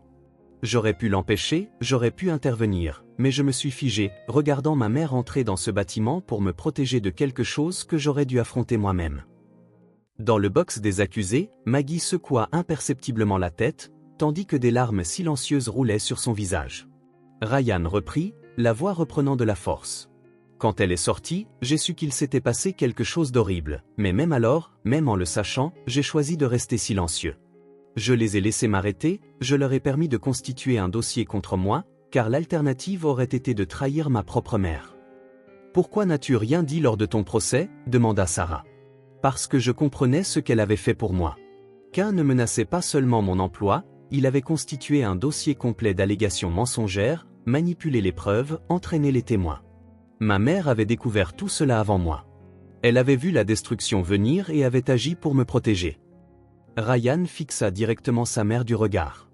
J'aurais dû être plus fort, j'aurais dû affronter Quinn, exposer ouvertement ses manipulations avant que tout n'aille si loin. Lors du contre-interrogatoire, Amanda Stevens Rose lança à Monsieur Thompson. « Monsieur Thompson, tentez-vous d'endosser la responsabilité d'un meurtre que vous n'avez pas commis ? » Je dis simplement que mes actions, ou plutôt mon inaction, ont contribué à cette tragédie. Si j'avais été plus courageux, plus direct, ma mère ne se serait jamais retrouvée dans cette situation. Le sang de Quinn est aussi sur mes mains. Objection, intervint Sarah. Le témoin s'auto-incrimine. Relevé, répliqua le juge, et le jury fera abstraction de la dernière déclaration de M. Thompson. Ryan se pencha en avant, la voix lourde d'une émotion contenue. Mesdames et messieurs du jury, je ne suis pas ici pour justifier un meurtre. Je suis ici pour montrer que les circonstances qui ont conduit à la mort de Thomas Quinn ont été créées par de nombreuses personnes, moi y compris. Ma mère n'est pas une tueuse de sang-froid, c'est une femme qui s'est retrouvée acculée, tentant de protéger son fils d'une destruction calculée et inévitable. Sur le banc du jury, Patricia Martinez, mère de 3 enfants, essuya discrètement ses yeux après le témoignage de Ryan. À côté d'elle, Michael Miller, un cadre d'âge moyen, griffonnait avec intensité sur son carnet, hochant parfois la tête en signe de compréhension. L'atmosphère dans la salle d'audience avait subtilement changé. Là où régnait jadis le jugement, une empathie silencieuse flottait désormais dans l'air. Pendant la pause, les jurés se rassemblèrent dans la salle réservée aux délibérations, veillant à conserver un comportement irréprochable, mais leurs expressions et gestes trahissaient l'impact des révélations. Susan O'Brien, une enseignante retraitée, fut la première à rompre ce silence protocolaire. « As-tu remarqué ses yeux quand son fils parlait ? Ce regard, c'est le même que j'ai eu pour mon propre fils lorsqu'il traversait une période difficile. » Les preuves contre Quinn sont troublantes, commenta James Wilson, un comptable, ajustant ses lunettes. C'est un prédateur calculateur qui abuse de sa position pour menacer et manipuler, et avec ce dossier qu'il a constitué, il détruisait méthodiquement la vie d'un homme innocent. Une jurée plus jeune, Sarah Peterson, qui avait d'abord semblé la plus sceptique, montrait désormais des signes de changement. « Nous ne sommes pas ici pour juger si Quinn mérite de mourir, dit-elle hésitante, mais quand je pense à quelqu'un qui menace de détruire ma famille avec des mensonges, j'imagine le désespoir qu'une mère doit ressentir. » Dans la salle d'audience, les jurés observaient Maggie d'un regard nouveau. Elle gardait sa dignité sereine, mais désormais ils voyaient au-delà de l'accusé. Ils voyaient une éducatrice dévouée, une mère protectrice, une femme qui avait accompli l'impensable non par malveillance, mais par un amour dévastateur. Robert Greene, père de 2 adolescentes, se mit à examiner les mains de Maggie, des mains qui avaient corrigé des copies pendant des décennies, entretenu des rosiers, dans un moment de désespoir, saisit une arme létale. Il pensa à ses propres filles et à ce qu'il ferait pour les protéger. Lors du témoignage suivant, un expert en psychologie légale expliqua les notions de crime passionnel et de nécessité, mais les jurés étaient déjà allés au-delà des définitions juridiques, ils observaient l'échange silencieux entre mère et fils, les regards complices, l'inquiétude partagée, le poids du sacrifice qu'ils supportaient ensemble. Maria Gonzalez, jurée numéro 8, se déplaça sur sa chaise et étudia Maggie d'un regard attentif, tandis que les plaidoiries de clôture résonnaient encore dans son esprit. Elle ne pouvait détacher son attention de ce petit geste. Maggie ajustait le col de son fils. Ce n'était ni un simulacre ni une stratégie pour susciter la sympathie, c'était le fruit d'un réflexe instinctif, d'années de soins maternels que rien ne pouvait effacer. Un geste simple, certes, mais chargé de sens, comme si en cet instant se matérialisait tout l'amour, la protection et l'inquiétude de Maggie. Maria balaya la salle du regard. Tandis que d'autres jurés semblaient absorbés par leurs propres pensées, pour elle ce détail avait cristallisé quelque chose d'essentiel à propos de Maggie. Cette femme devant eux n'était pas une criminelle ordinaire. Elle n'était pas animée par la cupidité ou la colère, mais c'était une mère qui avait franchi toutes les limites imaginables, sacrifiant tout pour protéger son fils. Maria connaissait ce genre d'amour, un amour qui ne demande pas d'explication, qui se moque des conséquences et agit parce qu'il n'y a pas d'autre choix. Elle se rappela sa propre mère, une femme forte qui, même dans les pires circonstances, trouvait toujours le moyen de montrer son affection, que ce soit en lissant les cheveux de sa fille avant un spectacle scolaire ou en essuyant une tache sur ses vêtements d'un chiffon humide. Ces moments restaient gravés, même lorsque les mots s'effaçaient. Alors que Maggie redressait sa posture dans le box des accusés, Maria sentit en elle un déclic, une clarté impossible à ignorer. Maggie n'avait pas agi par malveillance, mais par amour, et bien que ses actions aient dépassé les limites de la loi, il était indéniable que l'humanité transparaît dans chacune de ses décisions. Sarah Wells, chargée de la plaidoirie de clôture, balaya du regard chaque visage du jury avant de commencer. Mesdames et messieurs, l'affaire que nous examinons aujourd'hui transcende les définitions habituelles de crime et de châtiment. Nous ne jugeons pas simplement un acte de violence, mais un acte d'amour poussé à l'extrême. Elle marcha lentement jusqu'à se tenir aux côtés de Maggie, qui gardait les mains jointes sur ses genoux, le visage impassible malgré la tension ambiante. Margaret Thompson a consacré toute sa vie à l'éducation, façonnant les esprits et transmettant des valeurs morales pendant 30 ans. Elle enseignait le bien et le mal, puis, en une nuit, elle fut forcée de choisir entre ses convictions et la protection de son fils. Les preuves sont sans équivoque, Thomas K n'était pas une menace abstraite. Il avait minutieusement élaboré un plan pour détruire Ryan Thompson, falsifiant des documents, manipulant des témoignages, fabriquant des accusations, tissant une toile de mensonges destinée à démanteler non seulement la carrière d'un homme innocent, mais toute sa vie. S'avançant vers le banc du jury, Wells poursuivit. Imaginez le désespoir d'une mère en découvrant que son fils est sur le point d'être anéanti par des mensonges calculés. Imaginez le poids de cette révélation sur les épaules de quelqu'un qui a dédié sa vie à enseigner la vérité. Margaret Thompson n'a pas cherché la violence. C'est elle qui a été confrontée à une violence incarnée par un prédateur menaçant tout ce qu'elle aimait le plus. Le ministère public argumenta qu'il existait d'autres voies, des alternatives légales, mais qu'un avait déjà démontré sa capacité à manipuler le système. Ses victimes antérieures, réduites au silence par la peur et la honte, témoignaient de son pouvoir de destruction.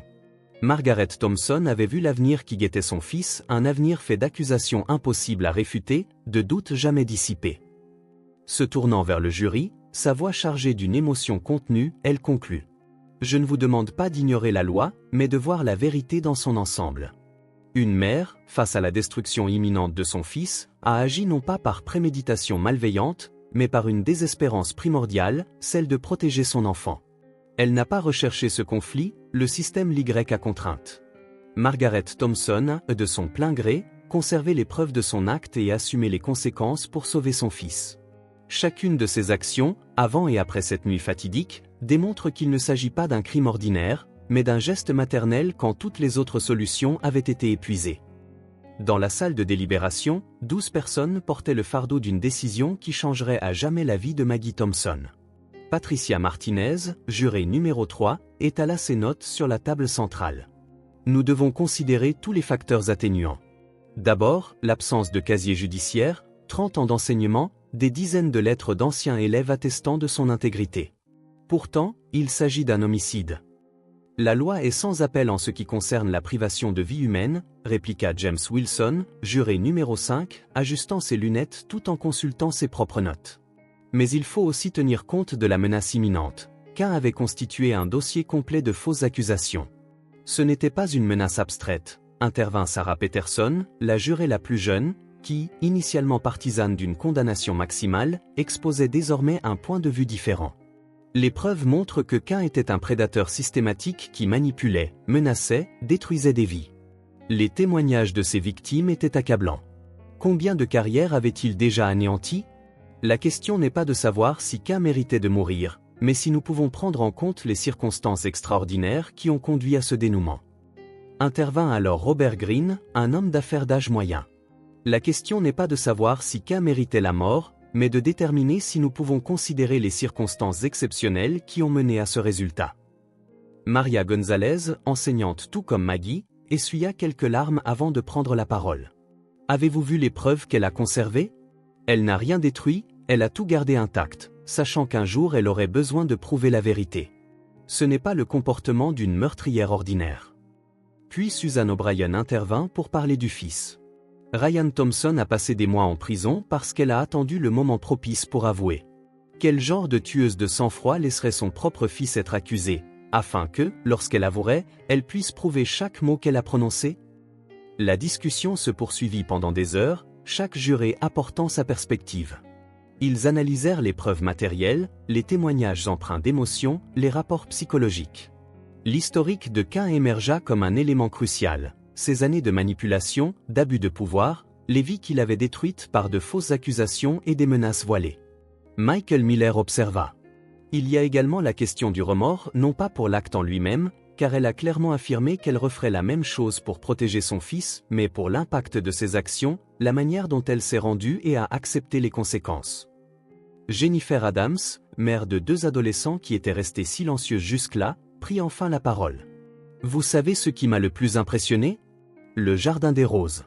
Même après le crime, elle a continué à s'en occuper, à enseigner, à rester cette personne dévouée et attentionnée. Ce n'est pas le profil de quelqu'un consumé par la violence. Le débat se tourna ensuite vers les options de peine. Un meurtre au premier degré semblait excessivement sévère au vu des circonstances. La préméditation, bien que perceptible dans la façon dont elle avait enfilé le manteau de son fils, était née du désespoir et non de la malveillance. Et si nous envisagions un homicide involontaire, suggéra Patricia, la jurée. La loi reconnaît les états d'émotion extrêmes. Quoi de plus extrême qu'une mère voyant son fils voué à la destruction parce que Cain lui a imposé un choix impossible? Robert réfléchit. Regarder la destruction planifiée de son fils ou agir de façon drastique pour l'en empêcher. Je ne dis pas qu'elle a fait le bon choix, mais je comprends pourquoi elle l'a fait. Après 2 heures supplémentaires de délibérations intenses, un consensus commença à se dessiner. Les jurés ne pouvaient ignorer qu'une vie avait été fauchée, mais ils ne pouvaient non plus passer outre les circonstances extraordinaires qui avaient conduit à cette nuit fatidique. L'histoire de Maggie Thompson n'était pas seulement celle d'un crime, c'était celle d'un amour maternel poussé à l'extrême, de choix impossibles dans des situations désespérées. La salle d'audience se vida de son tumulte lorsque, après 12 heures de délibération, le jury revint. Maggie Thompson restait assise, droite dans sa chaise, les mains légèrement tremblantes sur la table. Dans la première rangée, Ryan se pencha en avant, chaque muscle de son corps tendu d'anticipation. Le juge Peterson demanda, la voix résonnant dans le silence. Les membres du jury ont-ils atteint un verdict? Patricia Martinez, présidente du jury, les mains tremblantes tenant le document, répondit. Oui, votre honneur. Dans l'affaire de l'État contre Margaret Thompson, quel est le verdict du jury? Prenant une profonde inspiration, elle déclara. Pour l'accusation de meurtre au premier degré, nous, le jury, déclarons l'accusé non coupable. Quant à l'accusation d'homicide involontaire par trouble émotionnel extrême, nous la déclarons coupable. Le souffle que Ryan retenait se fit audible dans le silence qui s'ensuivit. Maggie ferma brièvement les yeux, une larme solitaire coulant sur sa joue. Sarah Wells posa alors une main réconfortante sur son épaule. Le juge demanda ensuite. Le jury souhaite-t-il formuler une recommandation de peine? Patricia, la voix plus assurée, répondit. Oui, votre honneur. Compte tenu des circonstances extraordinaires de l'affaire, du casier exemplaire de l'accusé et de sa confession volontaire, nous recommandons la peine minimale autorisée par la loi. Le brouhaha dans la salle se calma tandis que journalistes se précipitaient pour prendre des notes et photographes déclenchaient leurs appareils. Le juge Peterson frappa de nouveau de son maillet pour rétablir l'ordre. « Margaret Thompson, veuillez vous lever. » Maggie se leva avec dignité, le dos droit, le regard franc face au juge. « Le jury vous a déclaré coupable d'homicide involontaire. Avant de prononcer la sentence, souhaitez-vous ajouter quelque chose ? » « Je veux seulement dire que j'accepte ce verdict avec la même conviction avec laquelle j'ai assumé mon devoir de protéger mon fils, et que je referai tout si nécessaire, » répondit-elle, la voix claire et ferme. Alors que le juge se préparait à annoncer la sentence, Ryan Thompson, assis au premier rang, se leva brusquement, les larmes coulant librement sur son visage. Sa mère se tourna vers lui, dans l'échange de regards, se lisait toute l'histoire d'amour, de sacrifice et de protection qui les avait conduits à cet instant. Le juge Peterson ajusta ses lunettes, examinant attentivement le document devant lui. La salle était si silencieuse qu'on pouvait entendre le bourdonnement de la climatisation. Maggie Thompson resta debout, les mains maintenant détendues le long du corps, comme si elle avait trouvé la paix avec son destin. « Margaret Thompson » commença-t-il d'une voix d'une rare solennité, cette cour a été confrontée à un dilemme singulier.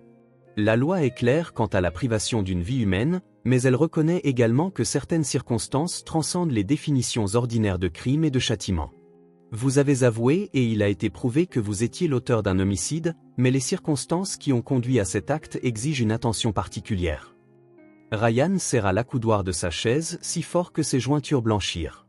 Sarah Wells, bien que neutre dans son expression, laissait transparaître une vive anticipation dans ses yeux. Cette cour ne peut ignorer vos 30 ans d'enseignement dévoué, les dizaines de lettres de soutien d'anciens élèves et collègues, ni votre rôle vital dans la communauté, ni le fait que votre confession volontaire a permis de libérer un innocent, même si cet innocent était votre propre fils. Le juge prit un second document. L'évaluation psychologique n'indique aucun danger, le ministère public a reconnu les circonstances extraordinaires, et le jury a recommandé la clémence. Il fixa Maggie droit dans les yeux. La loi me permet, dans des cas exceptionnels, de prendre en compte des facteurs atténuants importants. Un frisson d'anticipation parcourut la salle. Après avoir examiné l'ensemble des éléments présentés, cette cour condamne Margaret Thompson à 5 ans de prison, avec possibilité de libération conditionnelle après 2 ans, suivi de 3 ans de sursis supervisé. Un murmure parcourut la salle. 5 ans, murmura Ryan, bien moins que les 15 à 20 ans escomptés. Il laissa échapper un sanglot audible. Maggie resta immobile, seul de légers tremblements de lèvres trahissant son émotion. De plus, le juge ajouta, ajustant ses lunettes et lançant un regard contemplatif vers Maggie. « Je recommande que la peine soit purgée dans un établissement de basse sécurité, avec possibilité d'activité en bibliothèque pénitentiaire et de participation à des programmes éducatifs. » Sa voix alliait fermeté et compassion, et il marqua une pause pour laisser le poids de ses mots s'installer. Car cette cour reconnaît qu'aucune peine ne saurait véritablement rendre justice à la complexité de cette affaire. Margaret Thompson, vos actions constituent un crime aux yeux de la loi, mais vos motivations et votre conduite ultérieure témoignent d'un caractère qui mérite une considération particulière. Les mots du juge se répandirent dans la salle tel un souffle léger interrompant un silence pesant. Maggie resta assise, le regard fixé sur le magistrat, absorbant chaque phrase. Pendant un instant, le temps sembla suspendu. La salle, jadis chargée de tension, vibrait maintenant d'un mélange de soulagement et de réflexion. Les jurés échangèrent des regards discrets, hochant la tête comme pour se convaincre que cette décision était la plus juste possible. Au premier rang, Ryan sentit une boule se former dans sa gorge, l'empêchant de respirer pleinement. Il ferma les yeux un court instant, laissant les paroles du juge se répéter dans son esprit, caractère qui mérite une considération particulière. Cette phrase résonna comme une validation, non seulement du sacrifice de sa mère, mais aussi de l'humanité qu'elle avait su préserver, même face à des choix impossibles. Il essuya une larme qui s'était échappée sans qu'il ne s'en rende compte, et rouvrit les yeux pour observer sa mère, dont la posture demeurait ferme, tandis que son regard exprimait à la fois soulagement et acceptation. Le procureur, assis à sa table, se pencha légèrement, comme s'il envisageait de faire objection, mais se ravisa en constatant l'impact des paroles du juge sur l'Assemblée. Ce n'était pas simplement une décision judiciaire, c'était la preuve que, parfois, la loi doit être interprétée avec un regard plus humain, tenant compte des nuances propres à chaque affaire. Enfin, Maggie laissa échapper un léger soupir, comme si toute la tension accumulée pendant des mois de procès commençait à se dissiper. Elle joignit les mains sur ses genoux, sentant la fraîcheur du bois contre sa peau, et répondit d'un hochement de tête discret, en signe de respect. « Merci, votre honneur », dit-elle d'une voix basse mais ferme, « j'accepte la peine en pleine conscience de ce que j'ai fait et de ce que je dois encore accomplir pour aller de l'avant.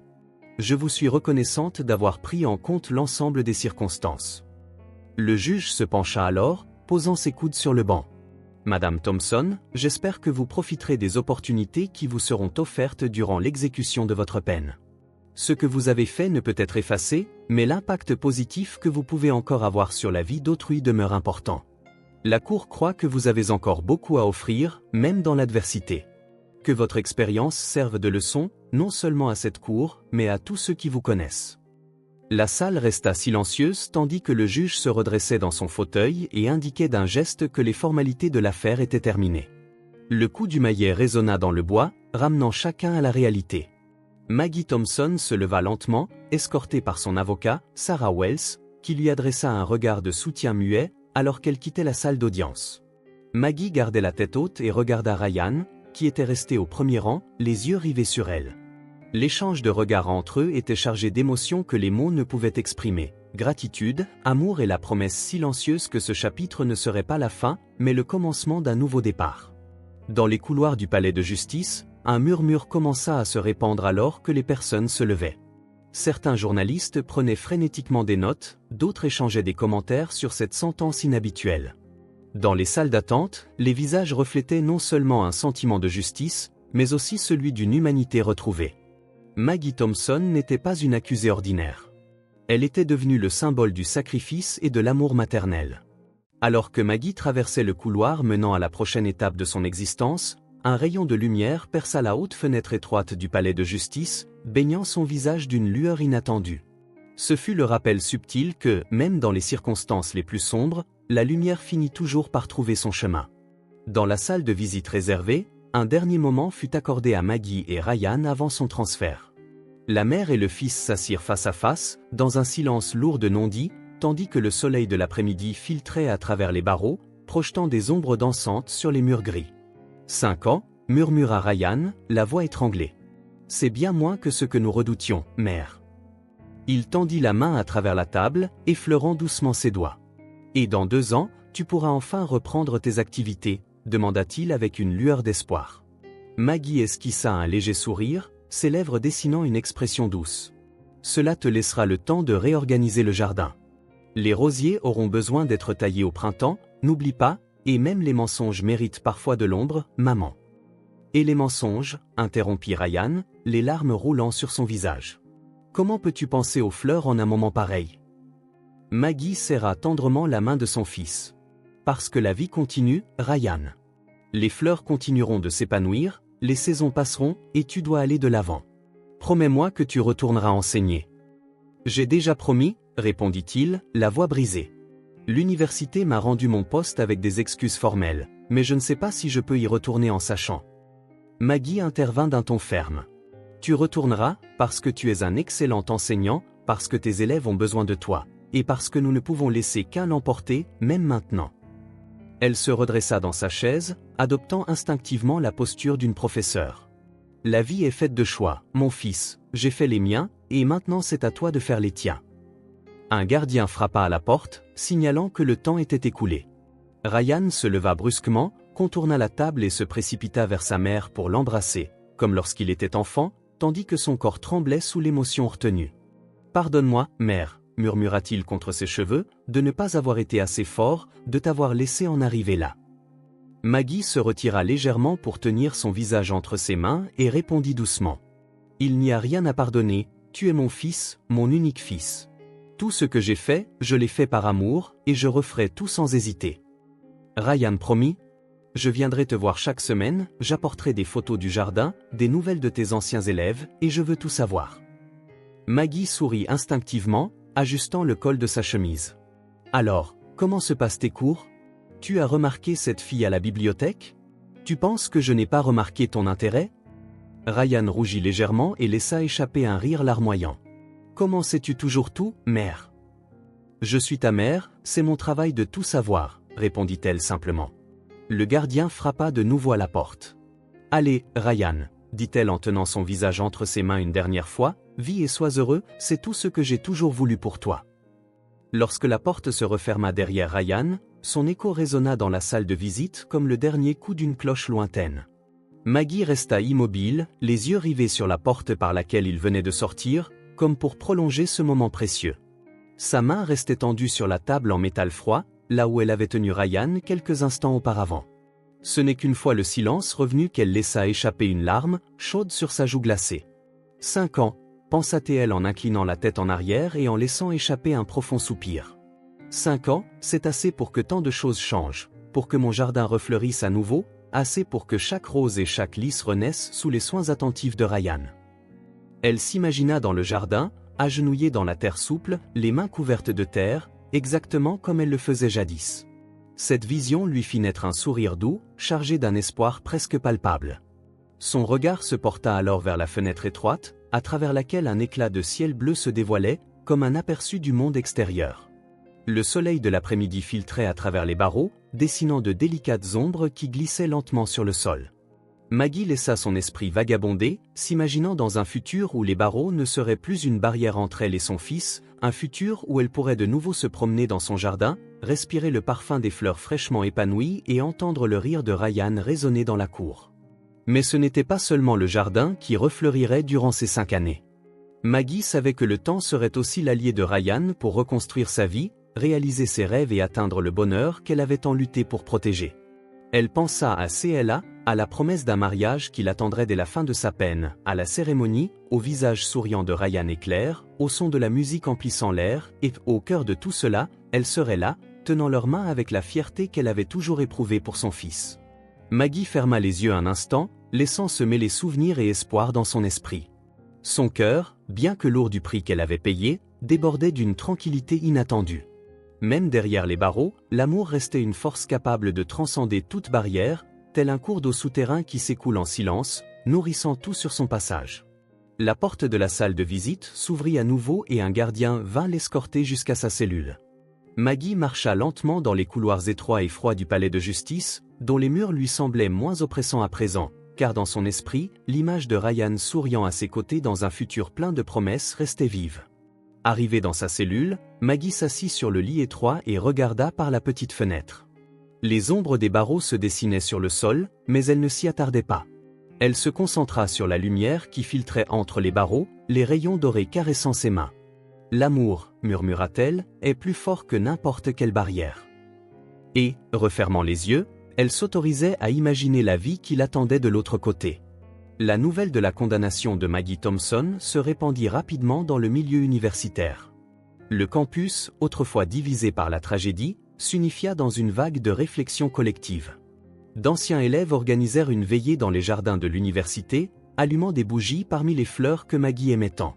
Emily Parker, l'étudiante qui avait d'abord dévoilé les preuves contre K, lança un groupe de soutien pour les victimes d'harcèlement étudiant.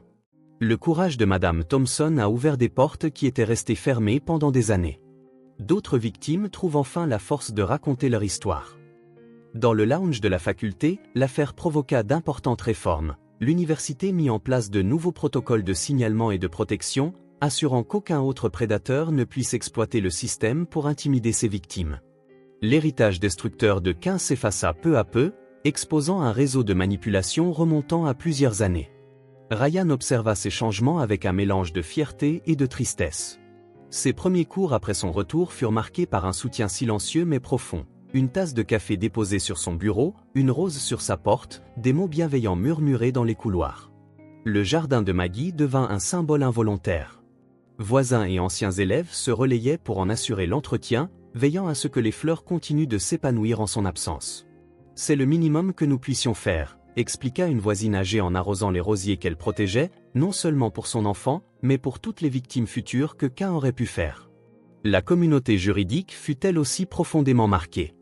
L'affaire Thompson devint un point de référence dans les discussions sur la justice réparatrice et les circonstances atténuantes.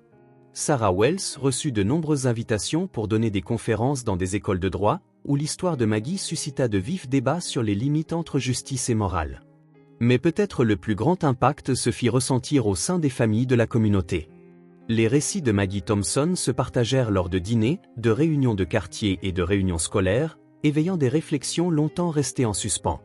Des parents, qui auparavant se sentaient déconnectés des difficultés émotionnelles et sociales de leurs enfants, se mirent à observer avec attention les moindres signes, les nuances du comportement de leurs enfants. Ces histoires, loin d'être de simples avertissements, devinrent des sources d'inspiration. Maggie, malgré tout, était devenue un symbole de force et d'amour inconditionnel. Dans un salon baigné par la lumière chaude d'une lampe ancienne, Maria Lopez, mère de 2 adolescents, s'assit aux côtés de sa fille aînée, Isabella, qui revenait d'une manifestation contre l'intimidation scolaire. « Tu sais », commença Maria d'une voix hésitante, « lorsque j'ai entendu l'histoire de cette femme, de cette mère, quelque chose s'est éveillé en moi. » Elle prit la main de sa fille, en ressentant la texture des callosités acquises lors des après-midi d'entraînement pour le championnat de volley-ball. « J'ai compris qu'avec les meilleures intentions, nous échouons parfois à protéger ceux que nous aimons le plus. Sache que je suis toujours là pour t'écouter, même quand c'est difficile, même quand c'est inconfortable. Dis-moi tout, d'accord ?» Isabella resta un instant silencieuse, le regard fixé dans celui de sa mère, puis dit d'une voix basse mais chargée d'émotion. « Merci, maman.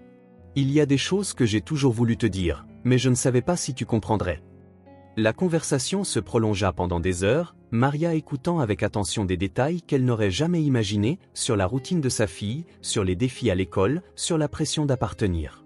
C'était comme si un portail de communication venait de s'ouvrir entre elles. À côté, dans le salon, Roré Martinez, père célibataire d'un garçon de 10 ans, était assis sur le sol avec son fils Miguel. Ce dernier tenait une figurine d'action et expliquait comment il avait protégé un camarade victime d'intimidation. « Je lui ai dit que c'était mon ami. » Les yeux de Miguel brillaient de fierté. Roré sourit, mais d'un ton sérieux. « Tu as fait ce qu'il fallait, mon fils. Mais sache que si jamais quelque chose te tracasse ou si tu as besoin d'aide, tu peux toujours venir me parler, quoi qu'il arrive.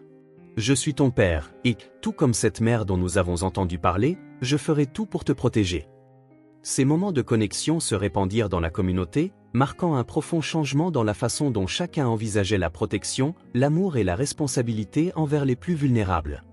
Des groupes de soutien ont vu le jour dans les écoles du quartier, animés par des enseignants inspirés par le courage de Maggie.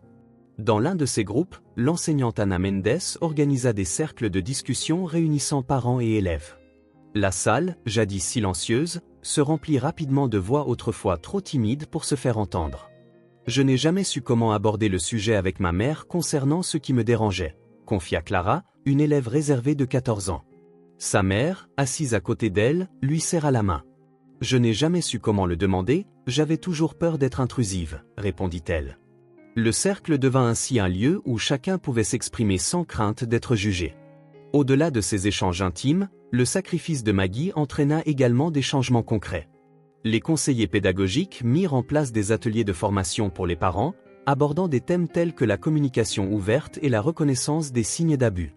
À la bibliothèque municipale, une section spéciale fut aménagée avec des ouvrages consacrés à l'amour maternel, à la résilience et à la justice sociale, accompagnée d'une discrète plaque portant l'inscription « En mémoire du sacrifice pour un avenir meilleur ». Au fil du temps, alors que les familles commençaient à réfléchir et à évoluer, une vérité universelle émergea. L'instinct de protéger ceux que l'on aime est un lien qui nous unit en tant qu'être humain. Maggie Thompson n'était pas simplement une mère, elle incarnait ce que beaucoup oseront faire lorsqu'ils se trouveront dans des situations extrêmes. Ses actions poussèrent les gens à affronter des problèmes qu'ils évitaient depuis longtemps, permettant aux germes d'une nouvelle empathie de germer dans un sol jadis stérile. Chaque dimanche à 10 h, Ryan Thompson franchissait les grilles de la prison pour femmes d'État. 6 mois s'étaient écoulés depuis le prononcé de la peine, et sa routine dominicale était d'une précision d'horlogerie. Il emportait toujours une mallette contenant des photos du jardin, des travaux réalisés par ses élèves et quelques nouvelles qu'il savait susceptibles d'intéresser sa mère. Maggie avait elle aussi instauré sa routine en détention.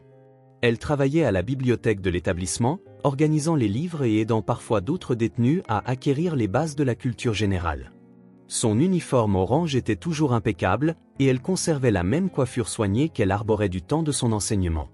« Les roses blanches ont fleuri cette semaine », dit Ryan en glissant une photographie sur la table de la salle de visite. « Exactement comme tu l'avais prédit », répondit Maggie en souriant, effleurant la photo du bout des doigts.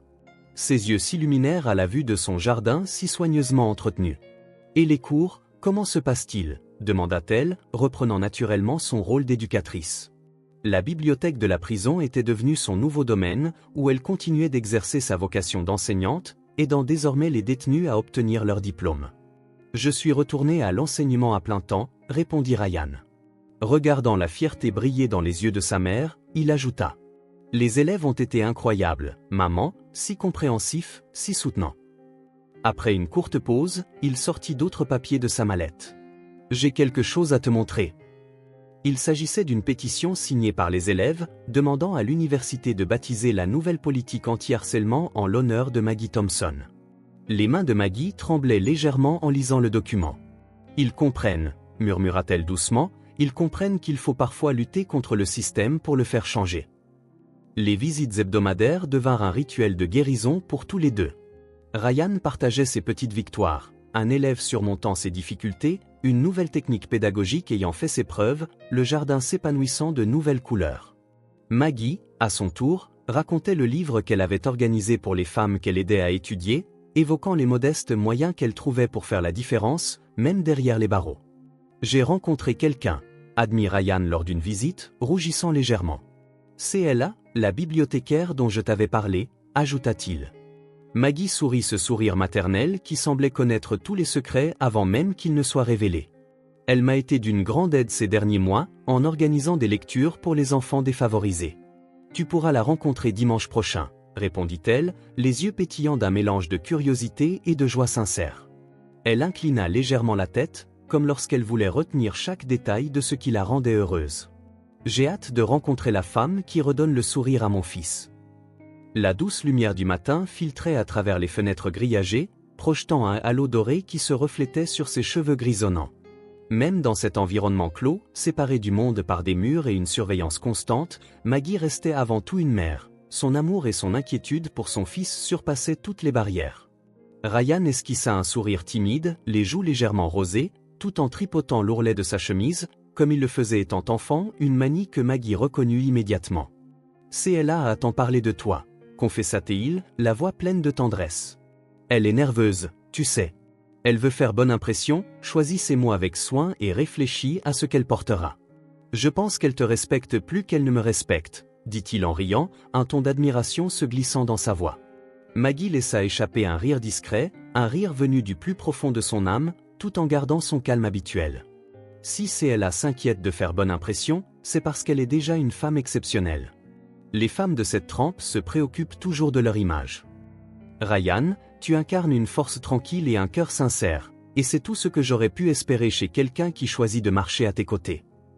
Ryan se pencha alors sur la table étroite de la salle de visite, ses coudes reposant sur le métal froid. « J'espère seulement qu'elle verra en toi ce que je vois, maman, » dit-il, la voix se brisant un peu. « Je veux qu'elle comprenne la force que tu as, tout ce que tu as fait pour moi, tout ce que tu continues de faire, même d'ici. » Maggie plongea son regard dans celui de son fils, son visage s'adoucissant d'un amour qui semblait remplir toute la pièce. « Ah, Ryan, » murmura-t-elle en étendant la main pour saisir la sienne, « ce que je suis est simple, une mère. Juste une mère qui ferait n'importe quoi pour son fils. Et si CLA est la femme dont tu parles, elle comprend déjà, même sans me connaître, car elle voit en toi tout ce que je vois. Et cela me suffit. » De l'autre côté de la salle, le chuchotement des conversations entre détenus et visiteurs formait une douce symphonie, mais Maggie et Ryan semblaient vivre dans leur propre univers, un monde où seul eux existaient, où le temps paraissait ralentir pour leur permettre de savourer cet instant. « Je me souviens, » dit soudainement Maggie, la voix chargée de nostalgie, « quand tu avais ramené ta première petite amie à la maison. Comment s'appelait-elle déjà ?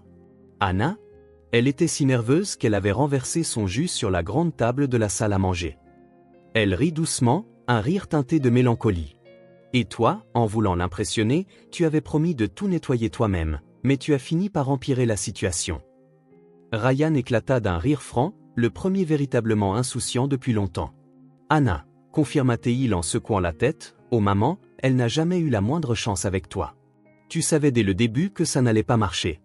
Je l'avais compris parce que tu ne souriais pas comme tu souris maintenant. Maggie répondit d'une voix douce mais ferme. Avec CLA, j'ai retrouvé cette lumière dans tes yeux que je n'avais pas vue depuis des années, comme si quelque chose s'était rallumé en toi.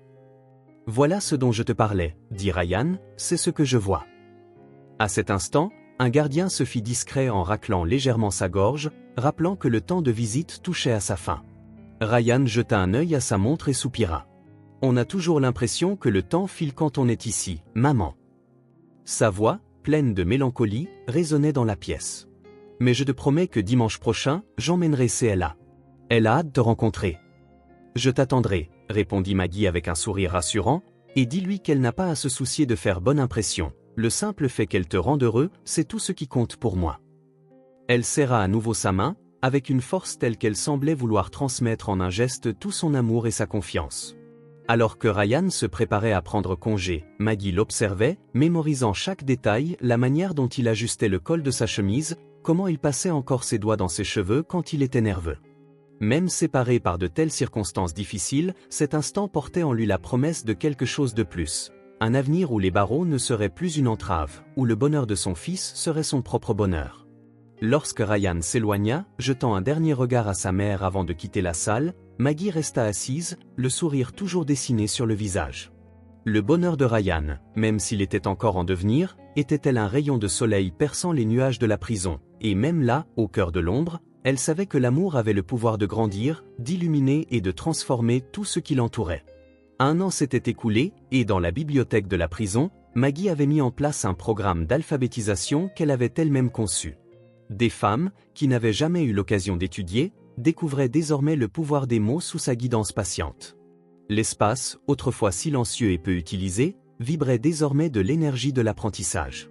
Madame Thompson, du surnom de Maria chez une détenue de 40 ans qui peinait à écrire son prénom à son arrivée, confia. « J'ai réussi à lire un livre entier toute seule. » Ses yeux brillaient de la même fierté que Maggie avait souvent vue chez ses innombrables élèves au fil de sa carrière.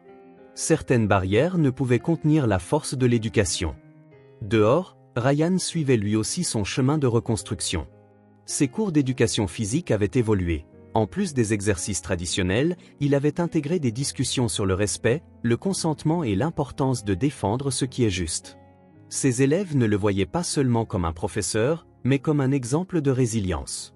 CLA, la bibliothécaire, était devenue une présence constante dans sa vie.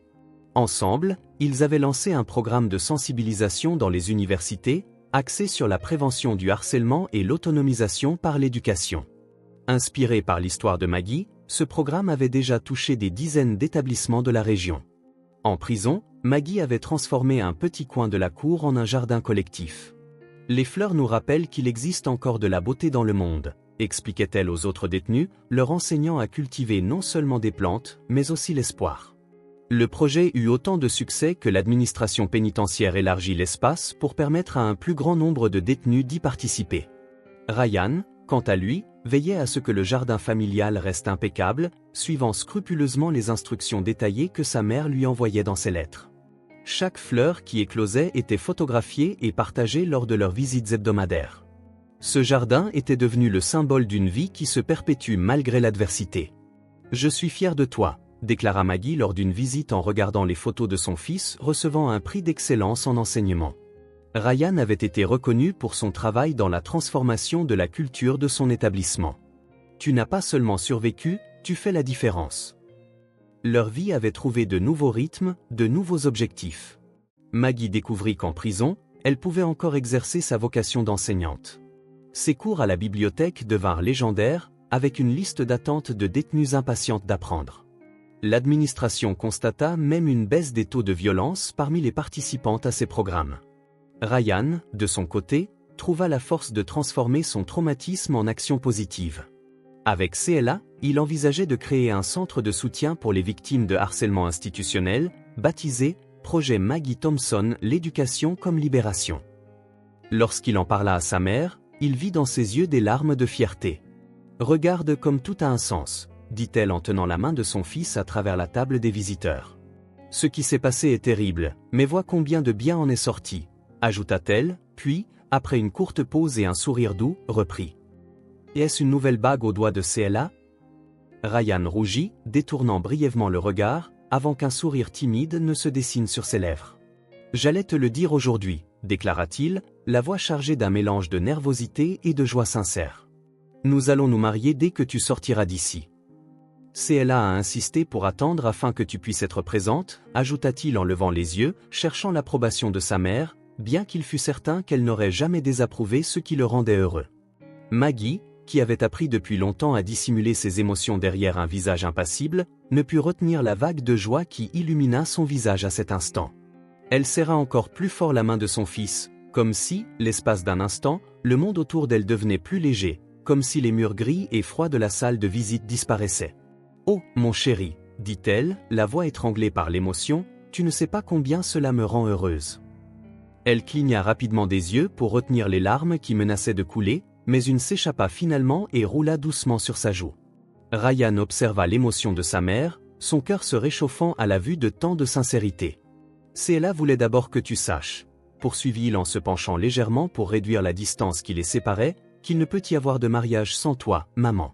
Elle souhaite que tu marches avec nous à l'église quand tout sera réglé. » Maggie laissa échapper un petit rire chargé d'émotion. « Cette fille est un véritable trésor, » dit-elle en secouant la tête, un sourire illuminant son visage. « CLA a toujours été sensible, mais là, c'est plus que ce dont j'aurais osé rêver. » Fixant le visage de Ryan, comme pour graver chaque détail dans sa mémoire en attendant les longues heures solitaires dans sa cellule, elle ajouta.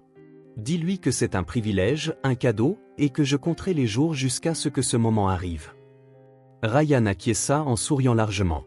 Elle sera si heureuse d'entendre cela. Puis, il sortit une petite enveloppe de la poche de son manteau et la déposa sur la table entre eux. « CLA m'a demandé de te montrer ceci. C'est une esquisse de la robe qu'elle dessine, dit-il. Elle veut que tu la voies avant que personne d'autre ne la voie. » Maggie prit l'enveloppe avec soin, comme si elle contenait un objet précieux. Lorsqu'elle l'ouvrit et en retira le fin papier, elle découvrit le croquis délicat d'une robe de mariée à la fois simple et élégante. La signature de CLA figurait dans le coin inférieur, et Maggie ressentit une nouvelle vague d'émotion en effleurant l'image. « C'est magnifique, » murmura-t-elle, ses yeux s'attardant sur les détails si délicats et pleins d'amour. « Dis-lui que je l'adore. Dis-lui que j'ai hâte de la voir resplendir le jour le plus important de vos vies. » Maggie prit une profonde inspiration, replaça le papier dans l'enveloppe et le serra contre elle comme un trésor. « Vous avez de la chance de vous être trouvés. Ne laissez rien au monde vous en séparer. » Ryan sourit, se penchant pour effleurer la main de sa mère. « Nous ne le laisserons pas, maman. Je te le promets, et je ferai tout pour que ce jour soit parfait, afin que tu sois à mes côtés. » Il fit une pause, regarda autour de lui, puis, d'un ton plus bas, ajouta. « Ce sera notre moment, un moment pour tout laisser derrière nous et célébrer un nouveau départ. » La salle de visite était silencieuse, à l'exception du bruit étouffé de pas et de murmures lointains. Maggie contempla les murs gris qui les entouraient, mais à cet instant, elle ne ressentait pas le poids de la prison. Elle percevait plutôt la promesse d'un futur, un avenir où elle se tiendrait aux côtés de son fils et de la femme qu'il aimait, célébrant la vie et l'amour pour lesquels il s'était battu contre vent et marée. « Je te promets que je serai là, et quand ce jour viendra, je t'accompagnerai à l'autel avec la même fierté que j'ai ressentie le jour de ta naissance, » déclara-t-elle avec conviction. Ryan sourit, les yeux étincelants d'émotion. « Je n'aurai rien de mieux, maman. Merci pour tout, pour ne jamais avoir abandonné. » Lorsque le gardien annonça la fin de la visite, Maggie et Ryan restèrent assis, les mains jointes, laissant leurs émotions inexprimées dire tout ce qu'il n'était pas besoin de prononcer. Même séparés par des barreaux et des circonstances difficiles, l'amour qui les unissait continuait de triompher de toutes les barrières. À la veille de sa première année de détention, Maggie Thompson était seule dans sa cellule, regardant la lune à travers la fenêtre grillagée. Dans ses mains, elle tenait la dernière lettre de Ryan, annonçant qu'il allait devenir père. La nouvelle qu'elle allait bientôt devenir grand-mère la submergea d'une vague de réflexion sur la nature cyclique de l'amour maternel. Dans son journal intime, cadeau de Ryan pour son anniversaire, elle écrivit « L'amour d'une mère est une force qui transcende la morale conventionnelle, défiant les lois des hommes pour obéir à une loi plus ancienne et plus profonde, la protection inconditionnelle de nos enfants. Je ne regrette pas ce que j'ai fait, bien que je porte le poids de mes actions. Cam m'a appris bien des choses, ma liberté, mes jardins, mes journées ensoleillées, mais il n'a pu m'ôter ce qui comptait le plus, l'intégrité de mon fils, son avenir, sa chance au bonheur. » La page de son journal, écrite d'une main d'enseignante si précise, révélait toute la gravité de ses pensées. On dit que la violence engendre la violence, que la justice ne peut se fonder sur un acte de vengeance. Peut-être ont-ils raison, mais il y a des moments où l'amour nous pousse à faire des choix impossibles, où nous devons sacrifier notre âme pour sauver ceux que nous aimons. Une larme glissa sur le papier tandis qu'elle poursuivait. Je serai bientôt grand-mère.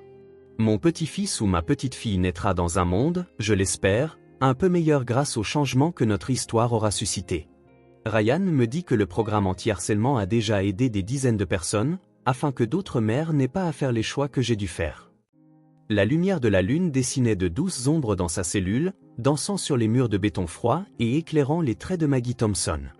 Elle tenait son journal avec des mains tremblantes, comme si chaque mot portait le poids de son âme. Son écriture, méticuleuse comme au jour où elle corrigeait les dissertations de ses élèves, semblait vibrer sous la lueur argentée.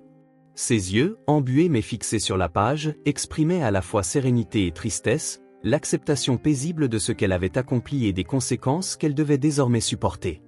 L'amour d'une mère, murmura-t-elle, se penchant pour écouter l'écho de ses propres mots dans le silence de sa cellule, c'est un paradoxe. Elle répéta, d'une voix à peine audible, comme pour sonder le poids de ses mots. Maggie détourna alors le regard vers la petite fenêtre grillagée où la pleine lune trônait, tel un témoin silencieux de son reflet. Le ciel, dégagé et parsemé d'étoiles qui brillaient intensément en contraste avec l'obscurité ambiante, lui rappelait les nuits d'antan. Dans son jardin, elle sirotait un thé en écoutant le murmure du vent parmi les roses. Aujourd'hui, confinée dans une cellule dont les murs semblaient absorber toute lumière, elle trouvait malgré tout la beauté dans les rayons de lune s'échappant à travers les barreaux. Après un profond soupir, Maggie reprit son journal, caressant doucement les pages remplies de ses pensées. « L'amour peut créer et détruire », écrivit-elle en soulignant ces mots. Elle ferma les yeux un instant et se revit tenant Ryan pour la première fois à l'hôpital, enveloppé dans des couvertures blanches, son petit visage plissé et ses paupières closes dans un sommeil paisible. Le souvenir de cet instant, d'une force presque écrasante, lui rappelait la certitude qu'elle ferait n'importe quoi pour lui. Ce sentiment ne l'avait jamais quitté, même dans les jours les plus durs. Posant sa tête contre le mur froid, Maggie laissa son journal reposer sur ses genoux, témoin de ses joies et de ses peines. « Je ne demande ni compréhension ni pardon pour ce que j'ai fait », murmura-t-elle d'une voix étranglée, consciente que beaucoup la jugeraient sans jamais saisir l'ampleur de ses motivations. Mais en cet instant, elle ne recherchait pas la rédemption, elle aspirait simplement à être sûre d'avoir accompli son devoir de mère. Elle étendit alors la main vers la fenêtre grillagée, comme pour effleurer la lune, et la lumière argentée se refléta sur sa peau. Maggie sourit doucement, un sourire rempli d'une force tranquille. Lorsqu'une mère doit choisir entre les lois des hommes et la protection de son enfant, il n'existe vraiment aucun choix, conclut-elle d'un murmure presque imperceptible, glissant son journal contre le petit lit de métal sur lequel elle reposait. Maggie se coucha, laissant la lumière de la lune caresser son visage, et pour la première fois depuis des mois, elle ressentit un bref instant de paix. L'amour qui l'avait guidée restait intact, et même derrière ses barreaux, elle savait que, comme la lumière de la lune, sa force finirait toujours par percer l'obscurité. Doucement, elle ferma son journal et le posa sur la petite table de chevet en métal, comme si elle y rangeait une partie d'elle-même. Ses doigts effleurèrent la couverture de cuir usé du mur, retraçant les marques laissées par des mois d'utilisation. Chaque éraflure, chaque pli racontait silencieusement les nuits solitaires durant lesquelles elle avait déversé ses pensées à ces pages qui, telles des confidentes, ne la jugeraient jamais. Ce sentiment intime lui apportait un étrange réconfort, la certitude que, tant que ces mots subsisteraient, son histoire ne serait jamais oubliée. La nuit était presque absolue dans son silence, pourtant non vide comme si les murs de la prison absorbèrent les émotions de ceux qui y vivaient. Parfois, le bruit discret de pas résonnait dans le couloir, le rythme cadencé des gardiens en patrouille se mêlant au bourdonnement feutré des néons. Maggie avait appris à trouver une paix singulière dans ces sons monotones, qui lui rappelaient qu'en dépit de ce cadre froid et contrôlé, la vie continuait de battre tout autour d'elle. Elle inspira profondément, laissant l'air froid et stérile remplir ses poumons. L'odeur particulière de la prison, un mélange de métal, de produits d'entretien bon marché et d'une note qu'elle ne pouvait décrire qu'en évoquant un souvenir, lui parut moins oppressante cette nuit-là. Ses yeux se tournèrent lentement vers la fenêtre grillagée, par laquelle un rectangle de ciel étoilé s'offrait à elle. La lumière de la lune s'immisçait timidement, jetant un éclat argenté sur le sol en béton et se reflétant sur les barreaux de fer. Maggie fixa ce mince fragment de ciel, comme si elle pouvait y voir un monde sans frontières physiques, un monde où la liberté dépassait le concept même d'évasion. En cet instant, elle trouva une sérénité comparable à celle de la lune solitaire qui veillait au-dessus d'elle, rappelant silencieusement qu'en dépit de l'obscurité, il y a toujours de la beauté. La pleine lune, suspendue haut dans le ciel, inonda la cellule d'une douce lueur mélancolique. Maggie observa les rayons se frayer un chemin à travers les barreaux, dessinant des ombres sur le sol usé qui formaient une mosaïque de clair-obscur semblable à son propre chemin de vie. L'espace confiné autour d'elle s'effaça un instant, remplacé par le souvenir des nuits passées dans son jardin, où les fleurs captaient la même lumière lunaire et se transformaient en un spectacle de couleurs douces et vibrantes. Il était difficile d'imaginer qu'au dehors, le monde continuait son cours, des fleurs s'épanouissaient, des enfants jouaient dans les parcs, et derrière les fenêtres, la vie poursuivait son chemin. Maggie ferma les yeux et s'imagina, l'espace d'un instant, ce que faisait Ryan à cet exact moment. Peut-être était-il dans son salon, révisant les plans du jardin pour la saison prochaine, comme il l'avait souvent fait avant que tout ne change. Peut-être lisait-il une histoire à CLA, sa compagne de vie, une tasse de thé oubliée sur la table à côté de lui. Cette image lui apporta un profond réconfort, la simplicité de la vie qui continue, porteuse de la promesse d'un avenir renouvelé. Mais ce qui réchauffait le plus son cœur, c'était d'imaginer Ryan préparant l'arrivée du bébé. Elle pouvait presque deviner son expression concentrée alors qu'il montait le berceau dans la pièce qui lui servait autrefois de bureau, ses mains précises ajustant chaque pièce pendant que CLA, amusée, riait de son sérieux exagéré.